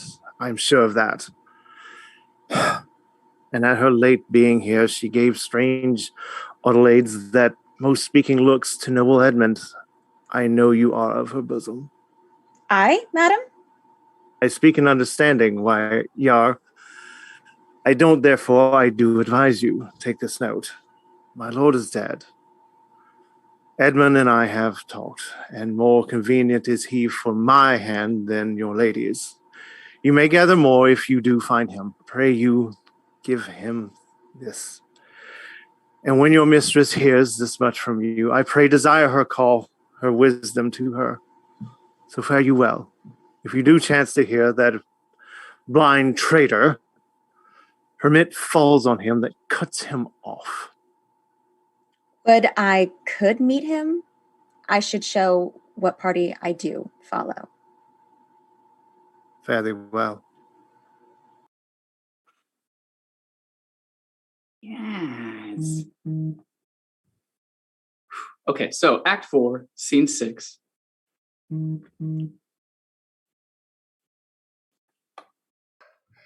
When shall we come to the top of that same hill? Did you climb up it now? Look how we labor. Methinks the ground is even. Horrible steep. Hark, do you hear the sea? No, truly. Why then your other senses grow imperfect by your eyes' anguish. So may it be indeed. Methinks thy voice is altered, and thou speakst in better phrase and matter than thou didst. You're much deceived. In nothing am I changed, but in my garments. Methinks you're better spoken. Come on, sir. Here's the place. Stand still. How fearful and dizzy 'tis to cast one's eyes so low. The crows and chaws that wing the midway air show scarce Cerberosus beetles. Halfway down hangs one that gathers samphire, dreadful trade. Methinks he seems no bigger than his head. The fishermen that walk upon the beach appear like mice, and yon tall anchoring bark, diminished to her cock or cock-a-buoy, almost too small for sight. The murmuring surge on that the unencumbered side, idle pebbles chafes, cannot be heard so high. I'll look no more, lest my brain turn, and the deficient sight topple down headlong. Set me where you stand. Give me your hand. You are now within a foot of the extreme verge. For all beneath the moon would I not leap upright. Let go my hand. Here, friend, is another purse. In it a jewel well worth a poor man's taking. Fairies and gods prosper it with thee. Go thou farther off. Bid me farewell, and let me hear thee going. Now fare you well, good sir. With all my heart. Why do I trifle thus with his despair, the stunned curate? Oh, you mighty gods, this world I do renounce, and in your sights shall patiently my great affliction off. If I could bear it longer and not fall to quarrel with your great opposeless wills, my snuff and loathed part of nature should burn itself out. If Edgar live, oh, bless him. Now, fellow, fare thee well. Gone, sir, farewell. Yet I know not how conceit may rob the treasury of life when life itself yields to the theft. Had he been where he thought, by this had thought been past, alive or dead. Ho you, sir, friend, hear you, sir, speak. Thus might he pass indeed, yet he revives. What are you, sir? Away and let me die. Hadst thou been aught but gossamer, feathers, air, so many fathom down precipitating, that's shivered like an egg. But thou dost breathe, hast heavy substance, bleedest not, speakest, art sound. 10 masts at each make not the altitude, which thou hast perpendicularly fell. Thy life's a miracle. Speak yet again. But have I fallen or no? From the dread summit of this chalky bourne, look up a height. The shrill-gorged lark so far cannot be seen or heard. Do but look up. Alack, I have no eyes. His wretchedness deprived that benefit to end itself by death. 'Twas yet some comfort when misery could beguile the tyrant's rage and frustrate his proud will. Give me your arm. Up, so. How is it? Feel you your legs? You stand. Too well, too well. This is above all strangeness. Upon the crown of the cliff, what thing was that which parted from you? A poor, unfortunate beggar. As I stood here below, methought his eyes were 2 full moons. He had 1,000 noses, horns whelked and waved like the enraged sea. It was some fiend. Therefore, thou happy father, think that the clearest gods, who make them honors of men's impossibilities, have preserved thee. I do remember now. Henceforth I'll bear affliction till it do cry out itself, enough, enough, and die. That thing you speak of, I took it for a man. Often 'twould say, the fiend, the fiend. He led me to that place. Bear free and patient thoughts. But who comes here? Safer sense will ne'er accommodate his master thus. They cannot touch me for coming. I am the king himself. Oh, that side-piercing sight. Nature's above art in that respect. There's your press money. Fellow handles his bow like a crow keeper. Draw me a clothier's yard. Look, mouse. Peace. Peace. This piece of toasted cheese will do it. There's my gauntlet. The prove on a giant. Bring up the brown bills. Oh, well flown bird. The clout and the clout. Ha! Give the word. Sweet marjoram. Pass. I know that voice. Gunner with white beard. They flashed me like a dog and told me I had white hairs in my beard. The black ones were there. To say aye and no to everything I said. Aye and no was true, no good divinity. And the rain came to wet me once, and the wind make me chatter, and the thunder would not peace at my bidding. There I found them, there I smelt them out. Go to, they are not men of their words. They told me I was everything. 'Tis a lie. I am not argue-proof. That trick of that voice I do remember. It's not the king. I every inch a king. When I do stare, see how the subject quakes. I pardon that man's life. What was thy cause? Adultery? Thou shalt not die. Die for adultery? No. The end goes to it, and the small gilded fly does lecher in my sight. Let copulation thrive, for Gloucester's bastard son was kinder to his father than my daughters, between the lawful sheets. Treat luxury, come out, for I lack soldiers. Behold yon simpering dame, whose face between her forks forsaketh snow, that minces virtue and doth shake the head to hear of pleasure's name. The fitchew or the soiled horse go to it. With a more riotous appetite down from the waist, they are centaurs, though women all above, but to the girdle do the gods inherit. Beneath is all the fiends. There's hell, there's darkness, there's a sulphurous pit burning, scalding, stench, and consumption. Give me an ounce of civet, good apothecary, to sweeten my imagination. There's money for thee. Oh, let me kiss that hand. Let me wipe it first. It smells of mortality. Oh, ruined piece of nature. This great world shall so wear out to naught. Dost thou know me? Remember thine eyes well enough. Dost thou squid at me? No, do thy worst, blind Cupid. I'll not love. Read thou this challenge. Mark but the penning of it. Were all thy letters suns, I could not see one. Would not take this from report. It is. My heart breaks at it. Read. What, with the case of eyes? Oh, are you there with me? No eyes in your head, no money in your purse. Your eyes are in a heavy case, your purse in a light, yet you see how this world goes. I see it feelingly. Art mad? A man may see how the world goes with no eyes. Look with thine ears. See how yon justice rails upon yon simple thief. Hearken thine ear. Change places and handy, which is the justice, which is the thief? Thou hast seen a farmer's dog bark at a beggar.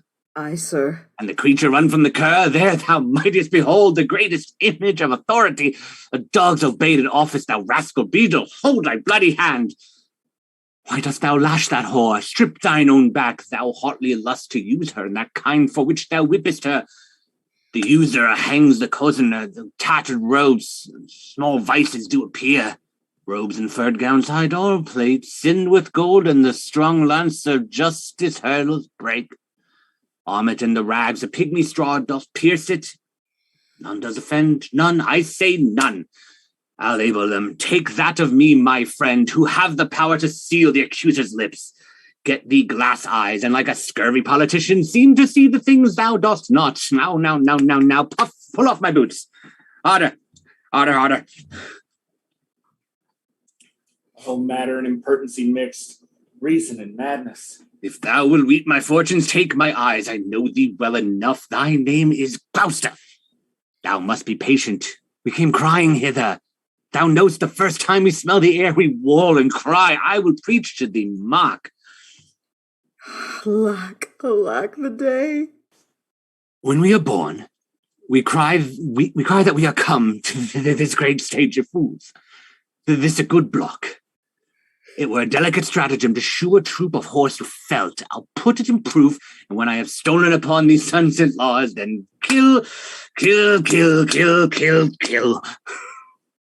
Oh, here he is. Lay hand upon him, sir, your most dear daughter. No rescue? What, a prisoner?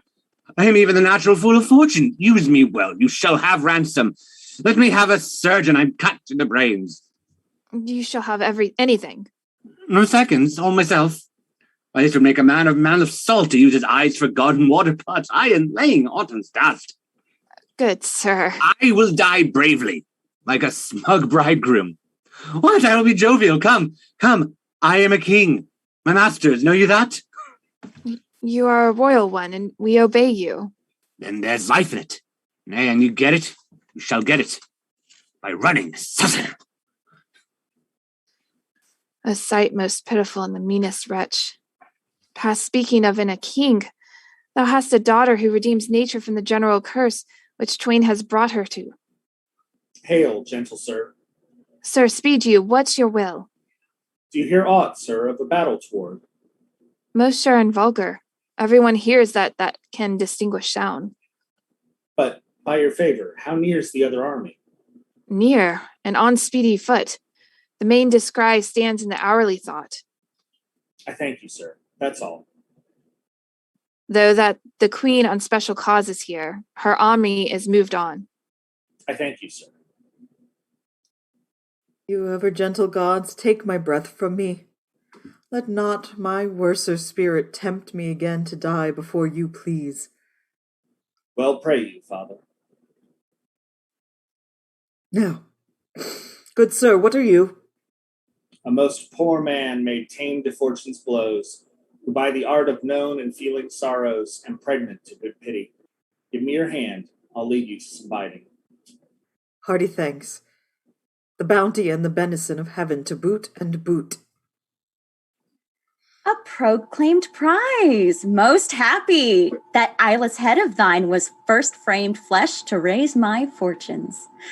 Thou old, unhappy traitor, briefly thyself remember. The sword is out, that must destroy thee. Now let thy friendly hand put strength enough to it. Wherefore, bold peasant, dost thou support a published traitor? Hence, lest that thou infection of the fortune take like the hold on thee. Let go of his arm. She'll not let go, sir, without further occasion. Let go, slave, or thou'st die. Good gentlemen, go your gate, and let poor Volk pass. And should have been swaggered out of my life, he'd not have been so long as by a fortnight. Nay, come not near the old man. Keep out. Should for ye or else I try whether your costard or my bowel be the harder. She'll be plain with you. Ow, dunghill! She'll beat your teeth, sir. Come, no matter for your points.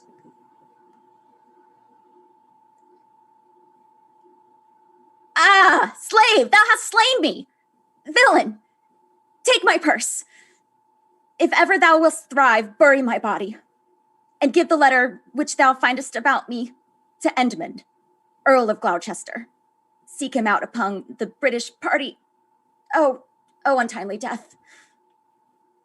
I know thee well. A serviceable villain, studious to the vices of thy mistress, as badness would desire. What, is he dead? Sit you down, father. Rest you. Let's see these pockets. The letters that he speaks of may be my friends. He's dead. I'm only sorry he had no others' deaths. Man, let us see. Leave gentle wax and manners, blame us not. To know our enemies' minds, we rip their hearts. Their papers is more lawful. Let our reciprocal vows be remembered. You have many opportunities to cut him off. If your will want not, time and place will be fruitfully offered. There is nothing done if you return the conqueror. Then I am the prisoner, and his bed my jail. From the loathed warmth whereof deliver me, and supply the place for your labor. Your wife, so I would say, affectionate servant, Goneril. Oh, indistinguished pace of woman's will, to plot upon her virtuous husband's life, and the exchange, my brother. Here in the sands thee I'll rake up, this post unsanctified of murderous lectures, and in the mature time with this ungracious paper strike the sight of the death-practiced duke. For him 'tis well that of thy death and business I can tell. The king is mad. How stiff is my vile sense that I stand up and have ingenious feeling of my huge sorrows. Better I were distract. So should my thoughts be severed from my griefs, and woes by wrong imaginations lose the knowledge of themselves. Give me your hand. Far off, methinks I hear the beaten drum. Come, father, I'll bestow you with a friend.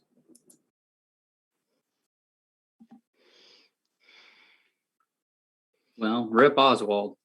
And Act 4, Scene 7.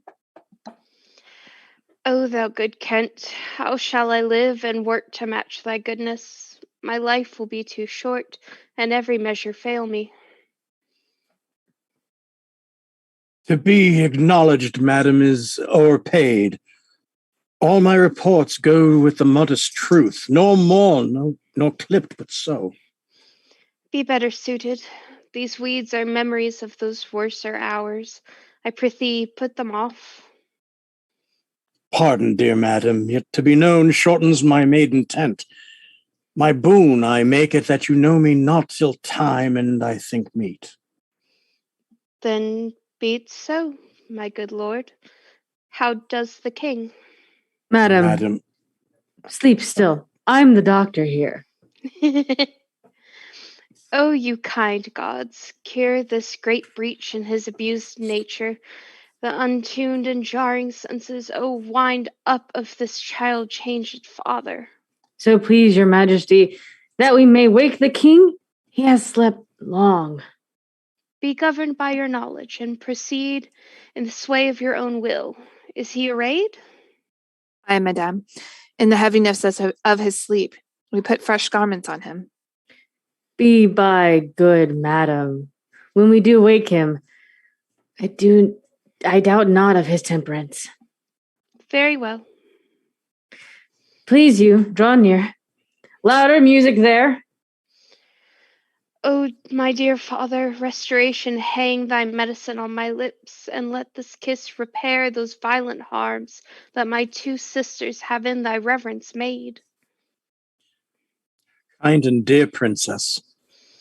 Had you not been their father, these white flakes did challenge pity of them. Was this a face to be opposed against the warring winds? To stand against the deep, dread-bolted thunder in the most terrible and nimble stroke of quick-crossed lightning? To watch poor Perdue with this thin helm? Mine enemy's meanest dog, though he had bit me, should have stood that night against my fire. And wast thou fain, poor father, to hovel thee with swine and rogues forlorn as short and musty straw? Alack, alack, 'tis wonder that thy life and wits at once had not concluded all. He wakes, speak to him.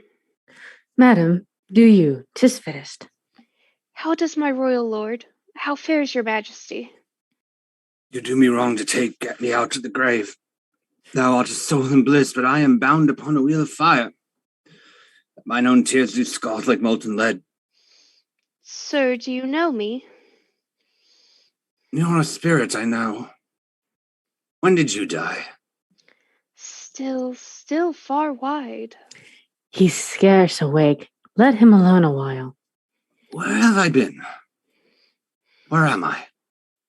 Fair daylight, I am mighty abused. Should e'en die with pity to see another thus, I know not what to say. I will not swear these are my hands. See, I feel this pinprick. Were I were assured of my condition. Oh, look upon me, sir, and hold your hands in benediction o'er me. No, sir, you must not kneel. Pray do not mock me.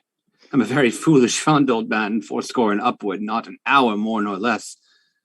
To deal plainly, I fear I am not in my perfect mind.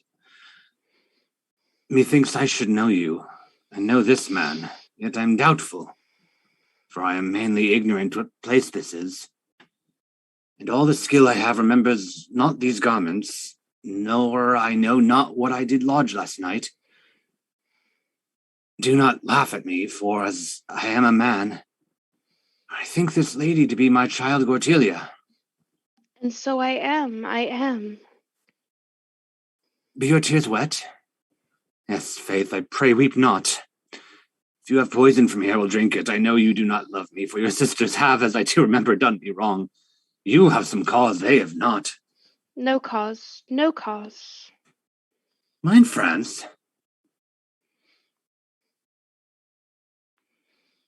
In your own kingdom, sir. Do not abuse me. Be comforted, good madam. The great rage you see is killed in him, and yet it is danger to make him even o'er the time he has lost. Desire him to go in, trouble him no more, till further setting. Will't please your highness walk? You must bear with me. Pray you now, forgive, forget and forgive. I am old and foolish. Holds it true, sir, that the Duke of Cornwall was so slain? Most certain, sir. Who was conductor of his people? As 'tis said, the bastard son of Gloucester. They say Edgar, his banished son, is with the Earl of Kent in Germany. Report is changeable. 'Tis time to look about. The powers of the kingdom approach apace.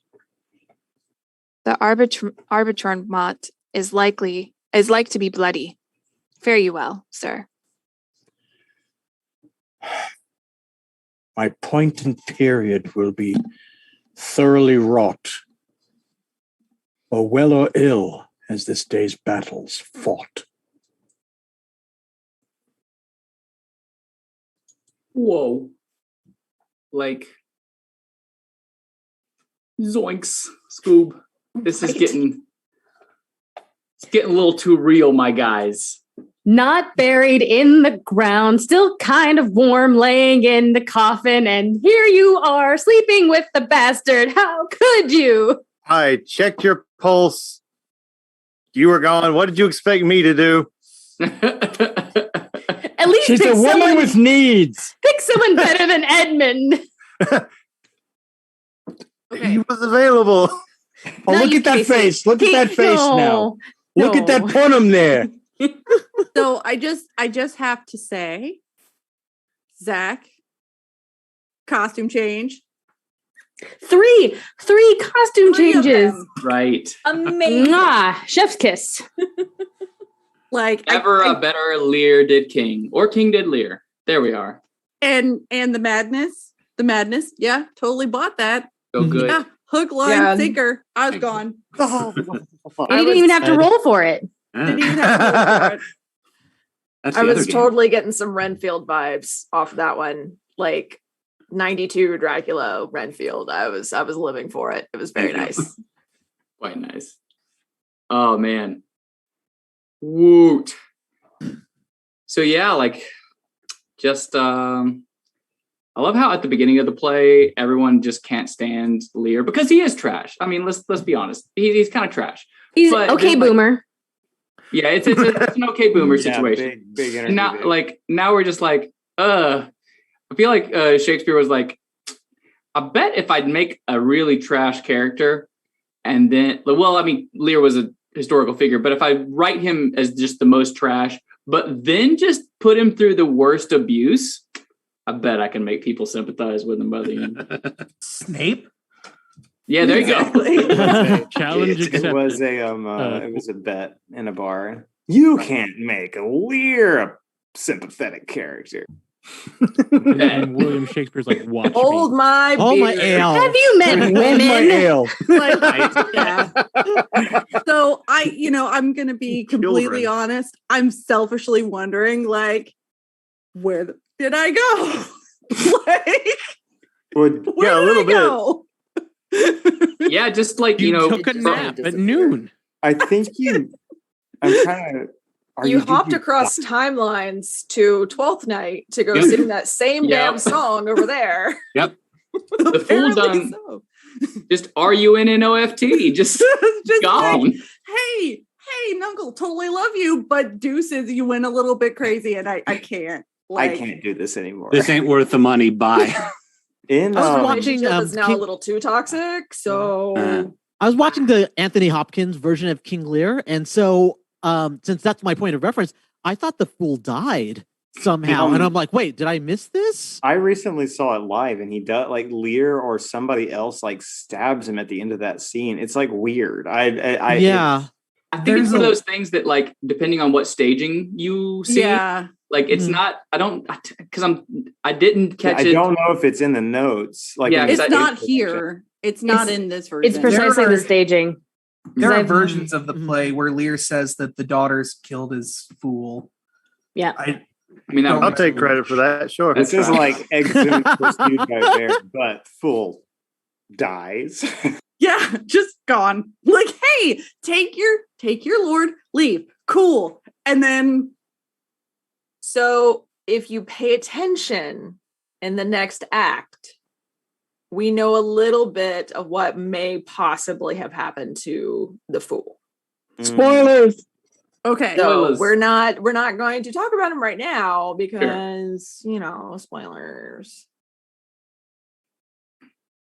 So, but yeah, like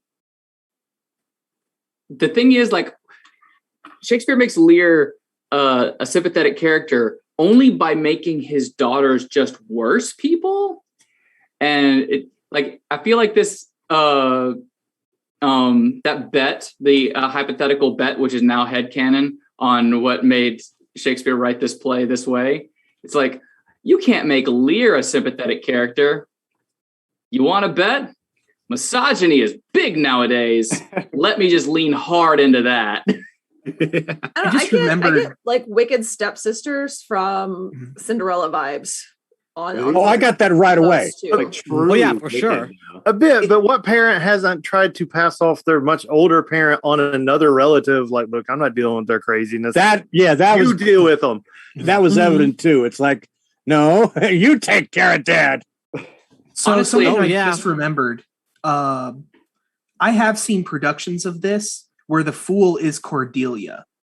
Huh. Where she's also stayed and is in disguise. Everybody's in disguise. And that would fit. I don't like yeah. it. Wow. I like That that would take. fit. I do like That's it. a take. Cool. I do like it. It would it would make it a would lot of be sense really for like that the only daughter that actually loved him kind of thing. It would be Very fun glad to we see didn't the do that. idea of like, Yeah. I can't speak my heart, and then she's like, "Yeah, you're an idiot, old man. You're stupid." Like in disguise. Like, okay, I guess. I can't speak my heart, but this persona that I've made up can. Well, considering that that disguises work very well here because nobody recognizes Kent. It's because I'm like 80 years old, man. I got cataracts. recognize my own. No, I'm talking even the vision people. They don't recognize him, and Gloucester didn't recognize when he still had his eyes. Didn't recognize Edgar. That's all you need in Shakespeare is just a hat, and you're suddenly no one different no one person. recognizes anyone. They're all hats of disguise. It's just the way it works. Nobody looks at the impoverished people, and so they just go, He just has to wear a mustache. Yeah. And then he's disguised. How are you going to be in disguise? Mustache. No, Nanawe. There. You stay at the Oh my bus. god, where's the dragon? Oh, where'd he go? Wait, who is this person? Hello, I am just a normal bystander. Oh, I'm sorry. There's another one I'm over the there. bystander here. And people stepping on dragons in this play, y'all. All right, since we did get started late, let's us go ahead and move on to Act 5, Scene 1. The wit.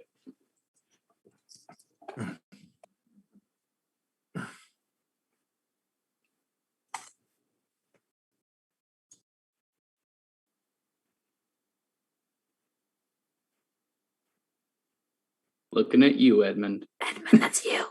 Yo, bro. Your line is. Know of the Duke, if his last purpose hold, or whether he is advised by aught to change the course. He's full of alteration and self-reproving. Bring his constant pleasure.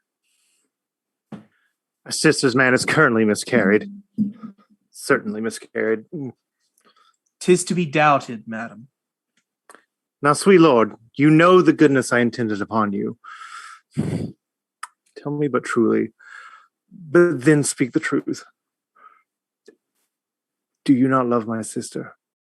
In honored love. Have you never found my brother's way to be the full-bedded place? That thought abuses you. I am doubtful that you've ever been conjunct and bosomed with her as far as we can call hers. No, find my honor, madam. I shall never endure her, dear my lord. Be not familiar with her. Fear me not. She and the Duke, her husband.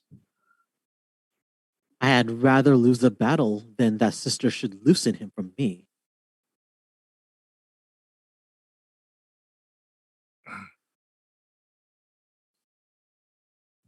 Guys. Our very loving sister, well bemet. Sir, this I hear. The king is come to his daughter with others whom the rigor of our state forced to cry out. Where I could not be honest, I never yet was valiant.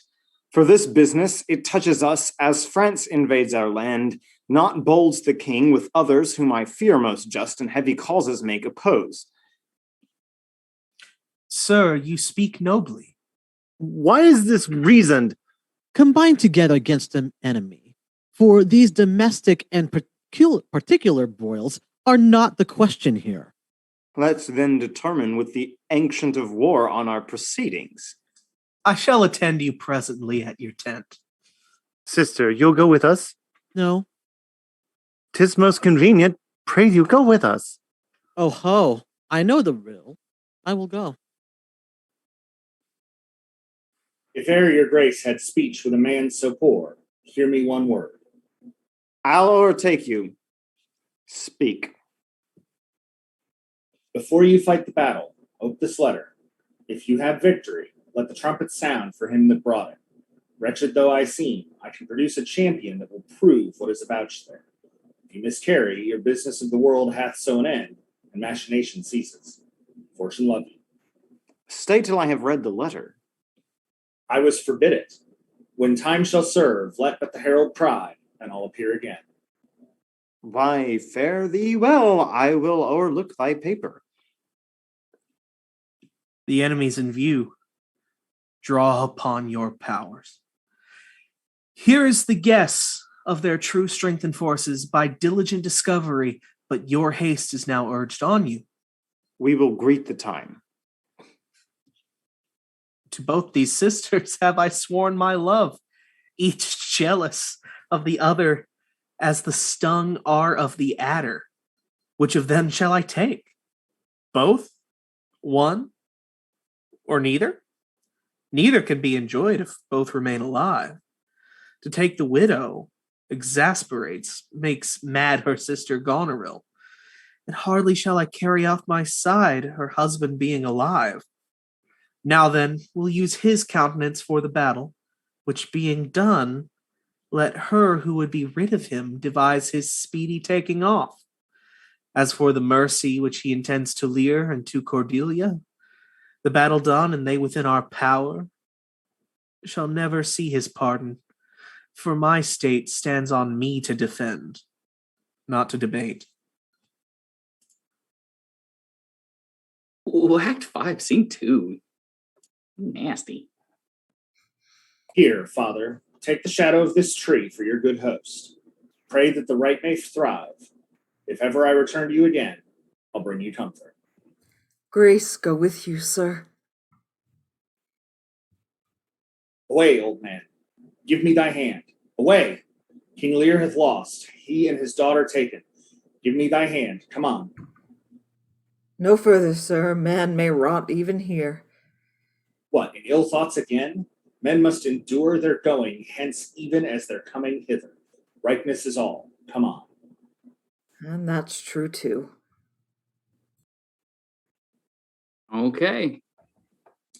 Now it's time to wrap this mother up. Let us go.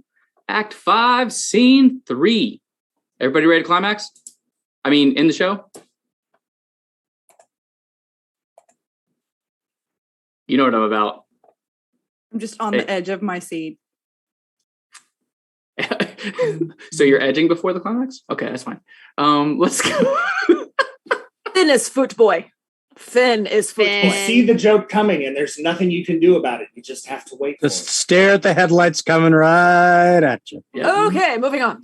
Okay. I love all of you. And it is time for Act 5, Scene 3.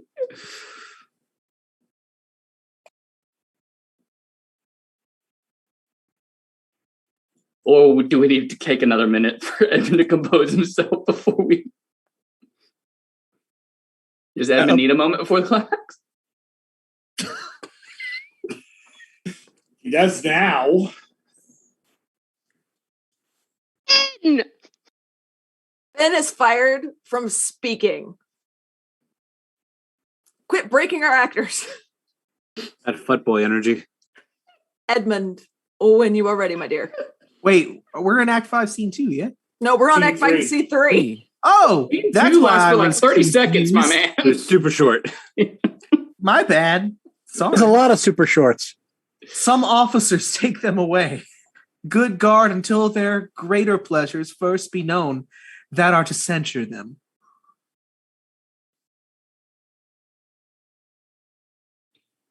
Goblin. It's not just me. It really isn't. We are not the first who with best meaning have incurred the worst. For thee, oppressed king, I am cast down. Myself could else outfrown false fortune's frown. Shall we not see these daughters and these sisters? No. Come, let us away to prison. We two alone will sing like birds in the cage. When thou dost ask me blessing, I'll kneel down and ask of thee forgiveness. So we'll live and pray and sing and tell old tales and laugh at gilded butterflies and hear poor rogues talk of court news. And we'll talk with them, too. Who loses, who wins, who's in, who's out, and take upon the mystery of things. And if we were God's spies, and we'll wear out in a walled prison packs and sects of great ones that ebb and flow by the moon. Take them away. Upon such sacrifices, my Cordelia, the gods themselves throw incense. Have I caught thee? He that parts us shall bring a brand from heaven and fire us hence like foxes. Wipe thine eyes. The good Jews shall devour 'em, flesh and fell. Ere they shall make us weep, we'll see 'em starved first. Come. Come hither, captain, hark. Take thou this note. Go, follow them to prison. One step I have advanced thee. If thou dost, as this instructs thee, thou dost make thy way to noble fortunes. Know thou this, that men are as the time is. To be tender-minded does not become a sword. Thy great employment will not bear question. Either say thou'lt do it, or thrive by other means. I'll do it, my lord. About it, and right happy when thou'st done. Mark, I say instantly and carry it so, as I have set it down. I cannot draw a cart, nor eat dried oats. If it be man's work, I'll do it.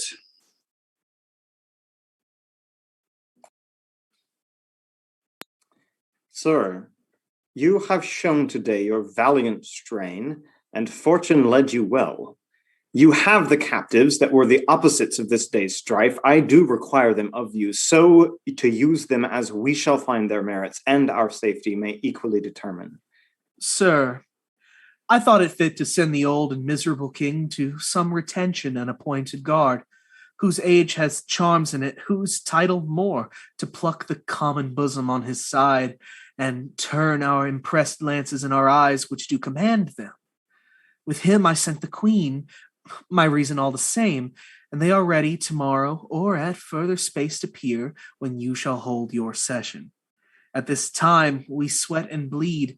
The friend hath lost his friend, and the best quarrels in the heat are cursed by those that feel their sharpness. The question of Cordelia and her father require a fitter pace. Sir, by your patience, I hold you but a subject of this war, not as a brother. That's as we list grace to him. He thinks our pleasure might have been demanded ere you had spoke so far. He led our powers before the commission of my place in person, which immensity may well stand up and call itself your brother. Not so hot. In his own grace he doth exalt himself more than in your edition. In my rights, by me invested, he appears the best. That were the most if he should husband you. Jesters do oft prove prophets. Holla! Holla! That eye that told you so looked but asquint. Lay, I am not well, as I should answer from a full-blowing stomach. General, take down my soldiers, prisoners, patrimony, dispose of them. Of me, the walls is thine. Witness the world that I create thee here, my lord and master. Mean you to enjoy him, then? The let alone lies not in your good will. Nor in thine, lord. Half-blooded fellow, yes. Let the drum strike and prove my title thine. Stay yet. Hear reason, Edmund.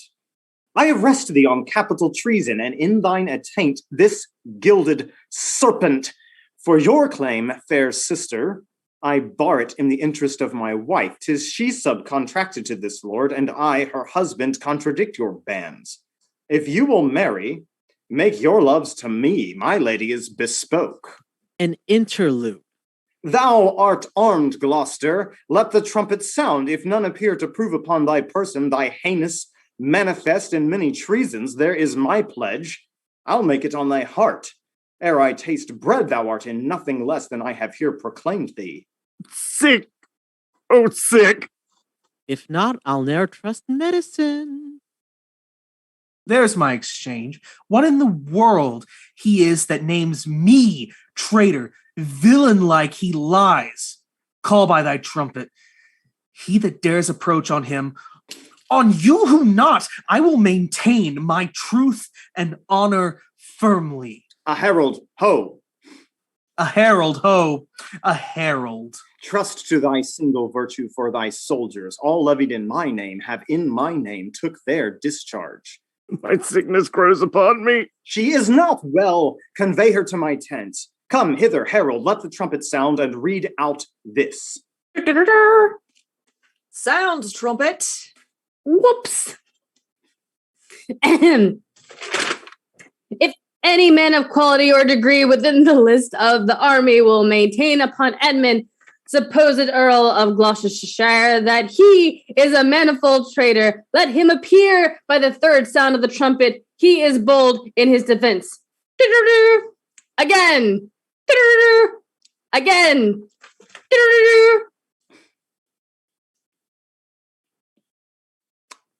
Ask him his purposes, why he appears upon this call of the trumpet.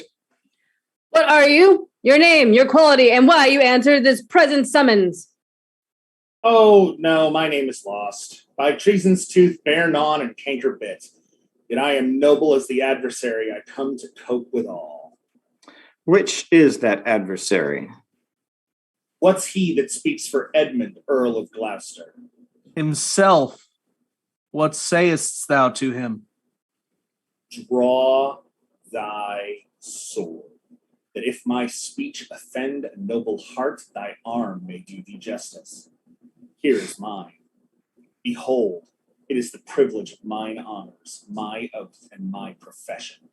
I protest. Martyr thy strength, youth, place, and eminence. Despite thy victor sword and fire new fortune, thy valor and thy heart, thou art a traitor, false to thy gods, thy brother, and thy father, conspirant against this high illustrious prince, and from thee streamest upward of thy head to the descent and dust below thy foot, a most toad-spotted traitor. Say thou no, this sword, this arm, and my best spirits are bent to prove upon thy heart, whereto I speak, thou liest. In wisdom I should ask thy name, but since thy outside looks so fair and warlike, and that thy tongue, some say, of breeding breeds, what safe and nicely I might well delay. By rule of knighthood I disdain and spurn. Back do I toss these treasons to thy head, with the hell-hated lie o'erwhelm thy heart, which for they yet glance by and scarcely bruise, this sword of mine shall give them instantly way, when they shall rest forever. Trumpets, speak. Save him. Save him. This is practice, Gloucester. By the law of arms, thou wast not bound to answer an unknown opposite. Thou art not vanquished, but cozened and beguiled. Shut your mouth, dame, or with this paper shall I stop it. Hold, sir. Thou worse than any name, read thine own evil. Nay, no tearing, lady, I perceive you know it. Say, if I do? The laws are mine, not thine.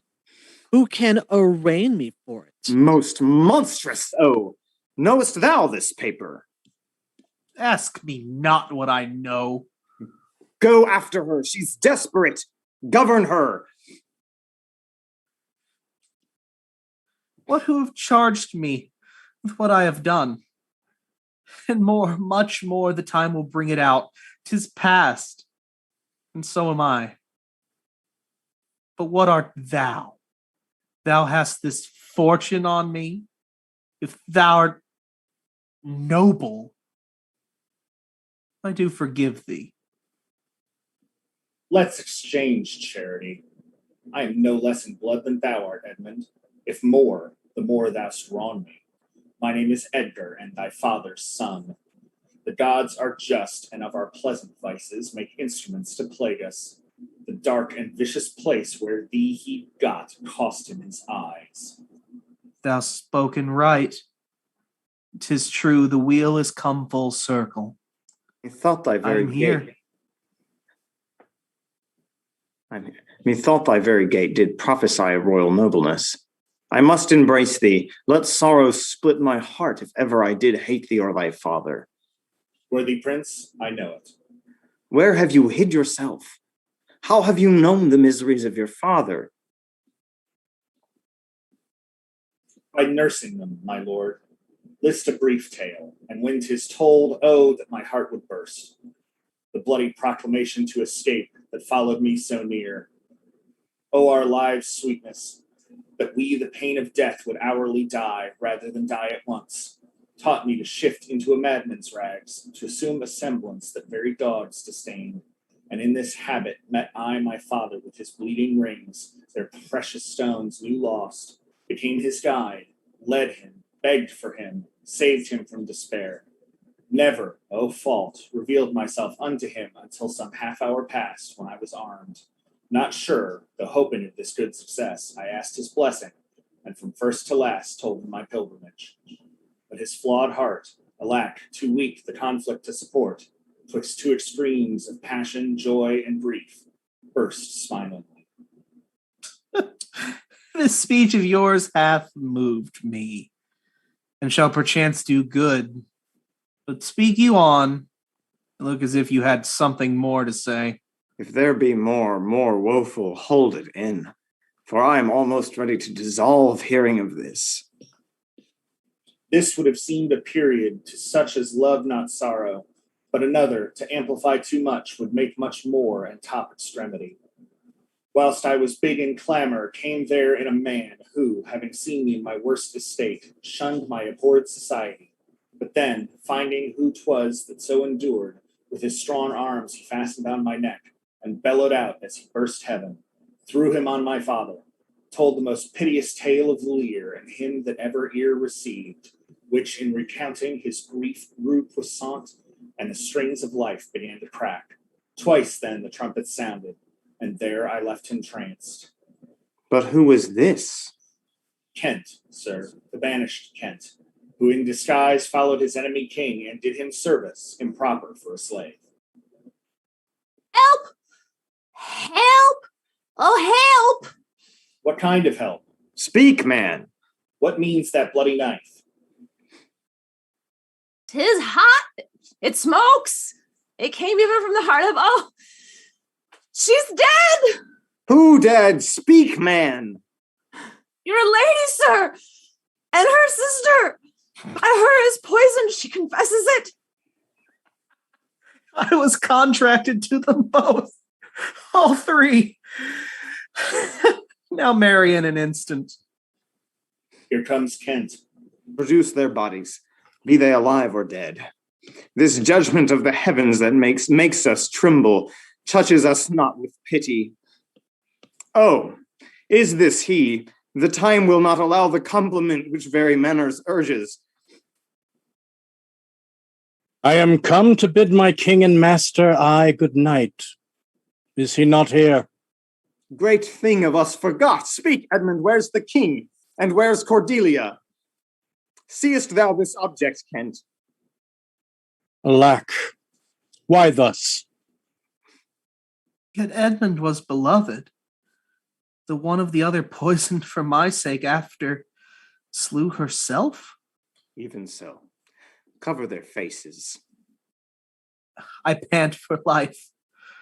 Some good I mean to do despite of my own nature. Quickly, send. Be brief in it to the castle, for my writ is one on the life of Lear and on Cordelia. Nay, send in time. Run, run! Oh, run! To who, my lord? Who hath the office? Send thy token of reprieve. Well thought on. Take my sword. The captain, give it the captain. Haste thee for thy life. He hath commission from thy wife and me to hang Cordelia in the prison, and to lay the blame upon her own despair that she fordid herself. The gods defend her. Bear him hence a while. How?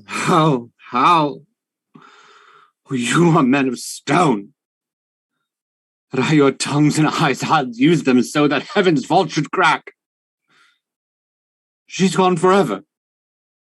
I know when one is dead and one lives, she's dead as earth.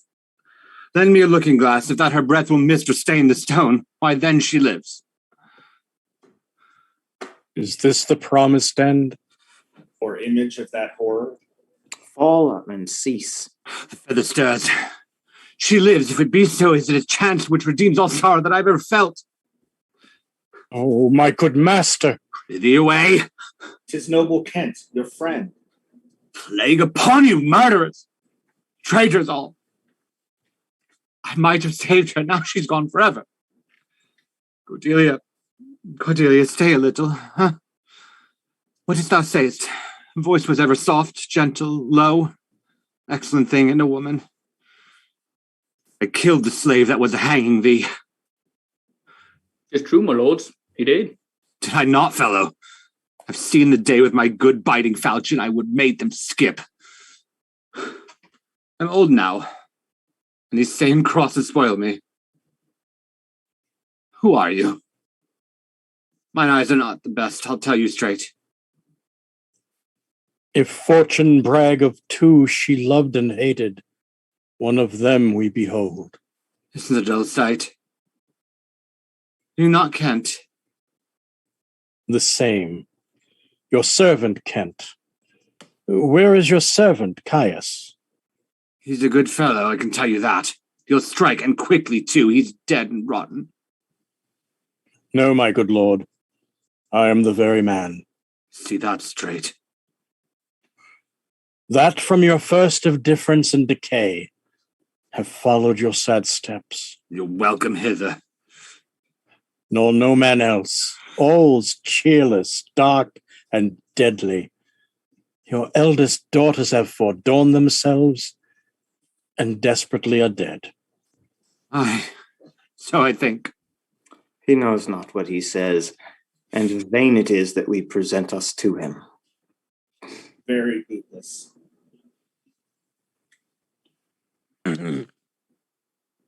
Edmund is dead, my lord. That's but a trifle here. You lords and noble friends know our intent. What comfort to this great decay may come shall be applied. For us, we will resign during the life of this old majesty to him, our absolute power. You, to your rights with boot and such addition as your honors have more than merited, all friends shall taste the wages of their virtue, and all foes the cup of their deserving. Oh, see. My poor fool is hanged. No life. Why should a dog, a horse, a rat have life, and thou no breath at all? Thou'lt come no more, never. Never, never, never. Pray you, undo this button. Thank you, sir. Do you see this? Look on her. Her lips. Look there. Look there.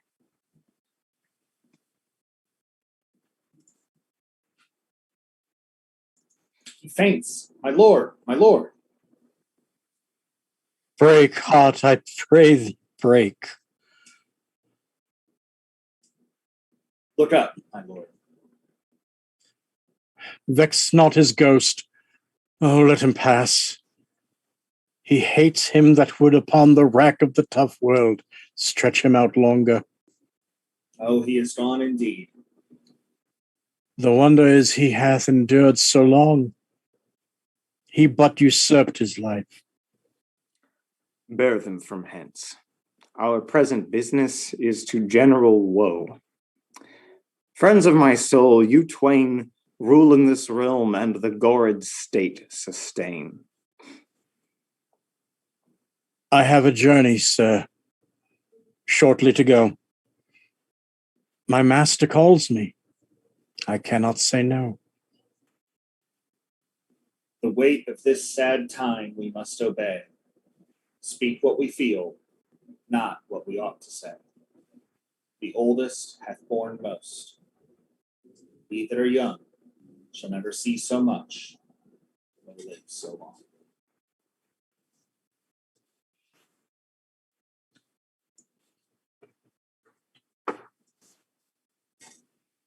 Wow. All the snaps. Amazing. Yeah. Heavy. You guys are amazing. And thank you so much for once again blowing us away.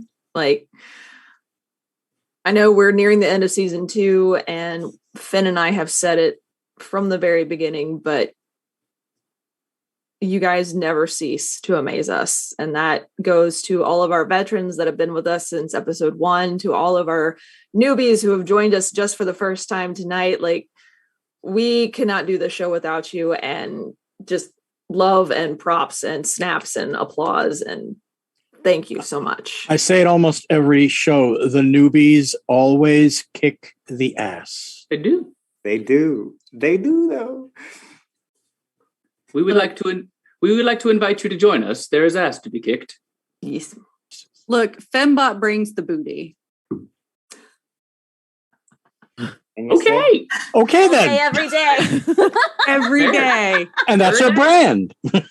Every day, you know. You got to protect your brand. Oh, but yeah, like everyone's performances tonight was they were so good. I was having so much fun following you all. Zach, man, you like, right? Commitment to that king. Thank you so much. Ooh, so good. Where's the roof? You made us feel it. That's the whole point. You made us feel it.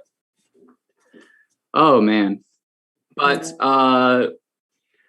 sharing all of our love for everyone here, we would like for anyone who has not learned to love all of these wonderful humans, you should go find them online and learn to love them yourself. So cast members who would like for us to share how to find you on the interwebs, let us begin with Celine. Where do we find you? You mean other than here doing Shakespeare? Yeah. You can find me on my own Twitch channel, twitch.tv/Celine. You can find me over on the _GR_crew, where I've got 2 more episodes, I think, of Titan's Grave before that show ends for the season.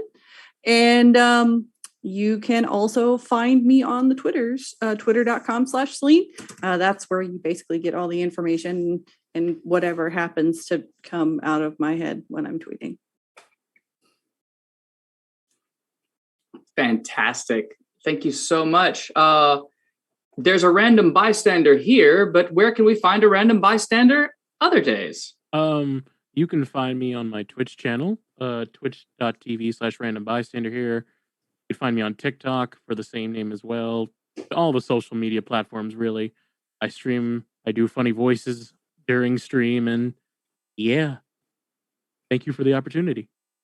Thank you for being with us. It's always a pleasure. Our Mad King Zachary. Where can we follow all your shenanigans? Hi, I'm Zachary Vaudo. You can find me on Twitter at It's Zach, Z-A-K. You can also find me Tuesdays on ATL by Night, a Vampire the Masquerade V5 Chronicle, 8 p.m. Eastern, twitch.tv/ATL by Night. I'm normally on Vancouver adjacent by night on Level Up _TTV. But we've just done our season 3 finale. We'll be coming back probably in November for the next season. I'm typically all over the place. If you'd like to end your night a little scarier, hop over to Gehenna Gaming after this, where I was simultaneously existing, running a game of Cult, a one-shot called Midnight in the Diner of Good and Evil. I hope you enjoy it. Thank you so much for being here. Thank you. And yes, all of those streams mentioned, very good streams. Very entertaining. We go on to The Dragon. Moi? Yes, you. Well, like I said, again, thank you so much to all of our amazing cast, and thank you and welcome to our newcomers. But from this point on, no longer art thou newcomers. Your family! And on that note, I am, of course, Ye Olde Dragon. You can find me from time to time here on Chaotic Tiefling. We're hopefully going to be hitting up the 3rd season of D&D Surprise Party, where I am the happy and most fortunate dungeon master to play with some of the best peoples in this world. Some of them are here right now, as a matter of fact. I mean, I cause problems for everyone, so... Yeah, you think so? A bit. In any event, for the time being, I'm not really doing too much more. Although I don't have the super details that I know that I can give out myself. But there is a charity stream coming up the weekend of November 5th through the 7th that our dear friend D&D Jordan Lee is heading up. And I am most fortunate to be playing in a game on Sunday afternoon. So make sure you hop on by. It's for a bunch of great causes. There is another charity event that's coming up soon that other people, I'm sure, will be speaking of momentarily. That, well, I applied for, but I haven't heard anything yet. But it's okay. And of course, you can find, if you hit the exclamation point Forsooth in the chat, you shall be given a link to my TeePublic shop where you can find all sorts of Shakespeare and what streams may come inspired and requested merchandise, from shirts, mugs, notebooks, stickers, magnets, pillows, all sorts of things. And right now, up until tomorrow night at midnight, everything is up to 35% off. I make a tiny little bit of coin off of it, so all sales are very much appreciated. And that's about it. You can find me on the Twitter sphere at Draconic Verses, that's one word, and here on Twitch at my channel of Ye Olde Dragon. I thank you once more. And we thank you again. Oh, no, thank you. Strike Red Kite, the out of the box Edgar that just where did that even come from? Look at this dude. I don't know. I just read the lines. Ha, right. Isn't that what we all do, though? Just read the lines? You can find me on Twitter and Instagram and all of the other places as Strike_Redkite. You can find me tomorrow, at least for a little while, right here on Chaotic Tiefling as we wrap up Season 1 of Lutharian Legends. I will go ahead and throw out a tiny content warning. There will probably be dead people by the end of it. I'm pulling out all of the stops, and I've made some really horrific NPCs that they may have to fight. So you should definitely follow along and cheer them along. I will be putting out a giveaway in Twitter tomorrow morning, specifically for the Utharian Legends finale. And then we will be back in 2022. Unless you kill all of us. Right. There's resurrection magic. You guys literally played with it last episode. That's true. We did already do a resurrection. Or you come back with new sheets. Yep, like the bull when the matador sticks the sword into him. I hate you. I hate you. Yeah, good job. I hate you. Oh. Yep. Okay. Yeah. Well, now that I'm stressed about what my morning's going to be like, let's go on and see. Ryan, first time with us. Where do we find you on the interwebs? Hello, I'm Ryan Omega. I'm coming in from Los Angeles. You could find me on Twitter under Ryan OMGA. You could find me on my Twitch channel, Life Action Roleplay, where we do original LARPs like Purgatory Cafe and Boardroom Fey Court. But we also do a Shakespeare show called Breaking Bard. And what we do is we take the actors and we have them perform a few scenes of Shakespeare from a play, but we have the directors adapt it into 2021 language and situations. So we had like a Breaking Bard Romeo and Juliet, and it takes place at a LARP. So we have that, and that's on that part is on YouTube. You can also find me on Port Saga, which is a Vampire the Masquerade audio drama playing the Malkavian Primogen Ezra Knox, and that is wherever podcasts are featured. That sounded like every bit of awesomeness that I needed in my life, so I know what I'm doing later on. Moving on, Jess, not the skeleton, the bardic one. Yes, hello. I am Other Jess, also known as Bardic Bell. That is where you can find me on Twitter. I am a member of Slady's ATL, where I appear on Thursday nights and Friday nights, right here on the Chaotic Tiefling channel. Hunt for the Heart Shards just started last night, and oh my god, the feelings. But I'm also streaming currently Wednesday nights. I'm doing a little Graveyard Keeper on the Don't Tell Amy Productions channel. I post about what I'm doing on Twitter, so follow me over there. I'm bad at video games, but I like to have a good time. That's very fair. We know something about people being bad at video games and still being entertaining, don't we? Was waiting for something, and it didn't happen. Okay. No, thanks. Okay, there we go. That's what I was waiting for. I was like, okay. I'm waiting for Babs to accost me for that one. All right. The speaking of Surprise Party D&D, my castmate from that show, who played the very moist Ludani, Nikki, where do we find you now?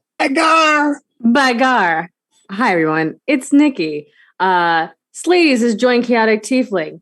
It's amazing. It's great. So you can catch all of our shows here. Thursdays with Siren Song with Love, Fridays Hunt for the Heart Shards, and coming not tonight, but next Saturday, we'll have our 1-year anniversary charity stream where we'll be charity streaming from 11 a.m. till probably midnight. All proceeds go to Girls Who Code. Check it out. Tell people about it. It's going to be a great time. I'm back from my maternity leave. Yay! I've missed you all so much. We've missed you. I'm going to be running for the queen. Woo! Jess will be running for the queen. I can't remember if I put Amanda in anything. Amanda, are you going to be there? No, Amanda's just going to be there supporting. But also you'll be running your own games on Thursday. So you do you, boo. I love you.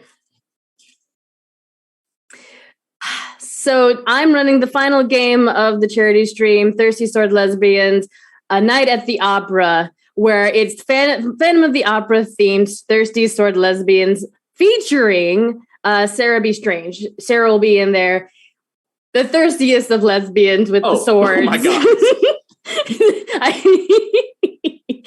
Jess will be there, and a lot of other people that you all know on the Twitter sphere and the streaming sphere. It'll be a great job, an amazing thing, and I can't words anymore because it's late. Bye. You did a lot of words tonight. Check. I wore 4 hats and a mask at one point. You did so well. Thank you. You know what? So Very well. And that's me. I'm done. Bye. Fantastic. All right. Yet another Slady. We have like Sladies for Daties all up in here. So another Slady. Amanda, where can we find you when you're not here and or slaying ATL? You can find me at Bowler Baroness on Twitter. I am the DM on the aforementioned Siren Song from Love, which we will only be having 2 episodes left before the finale. Other than that, I'm also on the hunt for the heart shards. Oh, Nikki, don't cry. There might be other things in the works, but we'll see. But this has been outstanding. My first Shakespeare experience and being a villainess. So thank you very much for that. You rocked it. You did it. You were so good. The randomizer does not lie. Does not. All hail the randomizer. The randomizer knew that you wanted the role and knew that you needed it. So My Disney villain complex was fully activated. It's like, a baddie. Oh. Yes, true to form on Chaotic Tiefling, we do trust the chaos. We treat it well and we boop it often. And therefore, we have been delivered yet another wonderful newcomer to our stream. Fembot, where do we find you now? Hey everybody, I'm Fembot. You can find me over on Twitch, /Fembot, spelled BAHT. I'm also over on Twitter, same tag, Fembot, BAHT, and I'm variety streamer, also not very good at video games, but I enjoy it and just hanging out, and yeah. That's where I'm at. That's where you can find me, usually on the weekends, Fridays, Saturdays. Awesome. Amazing. Well, we're so happy that you guys joined us. And for anyone who has just come to hang out and see all the wild and ridiculousness that these lovely people perform, we are very happy that you've joined us for King Lear. Please, if you liked it, let other people know about the show. What streams may come here on Chaotic Tiefling ATL. And join us for our last episode of this year, the final episode of our 2021 season. November 13th, 7 p.m. Eastern Time, we will be here to bring to you Othello. And oh my goodness, we are choosing to go out on the... Choosing is more like we had several people come to us and say, we want to do this show, we need to do this show. We said, okay, but we have to trust you on it. So we're doing it differently. Finn and Jess are no longer hosting for our finale. We will step back and fill roles if they cannot be filled by others who want the parts. Meanwhile, we hand all hosting duties, all ring leading over to someone you know and love. That would be King Duval Jacob. We'll be jumping on our stream to run the whole thing. Not only will he be hosting, he will be playing Othello himself. So, fully handing everything over to him to give him this opportunity because he said, oh yes, but I do want to play Othello. Can you make that happen? Certainly, sir. It's your show now. So please join us November 13th. That's a Saturday. It's always on Saturday. What am I saying? At 7 p.m. Eastern Standard Time. But if you do find yourself in need of a Shakespeare fix in our absence, all of our previous episodes are uploaded on YouTube under Chaotic Tiefling ATL. This one will be uploaded very soon. Also, if you want to catch more of Finn and me, we can be found right here tomorrow morning at 11 a.m. Eastern Time playing with the Sunday Brunch Club for the Season 1 finale of Utharian Legends. And May we survive. I hope that we live. So, and that being said, our DM has been throwing out all these challenges to help the players out or give us advantages. Please make that happen. You know, when he throws out a challenge saying like retweet this so many times, my players will get an advantage. Guys, help us not get dead. Please. You know, if you want, you can use this too. Like, oh, the surprise die has returned. No bane on my existence. Like, guys, I know my bard has done some bad things, but his heart's in the right place. Don't let him die like this. Was it your heart or something else in the right place, Finn? Yeah, the other thing was not always in the right place. Let's be honest. Everybody. It's been many places. The heart is in the right place.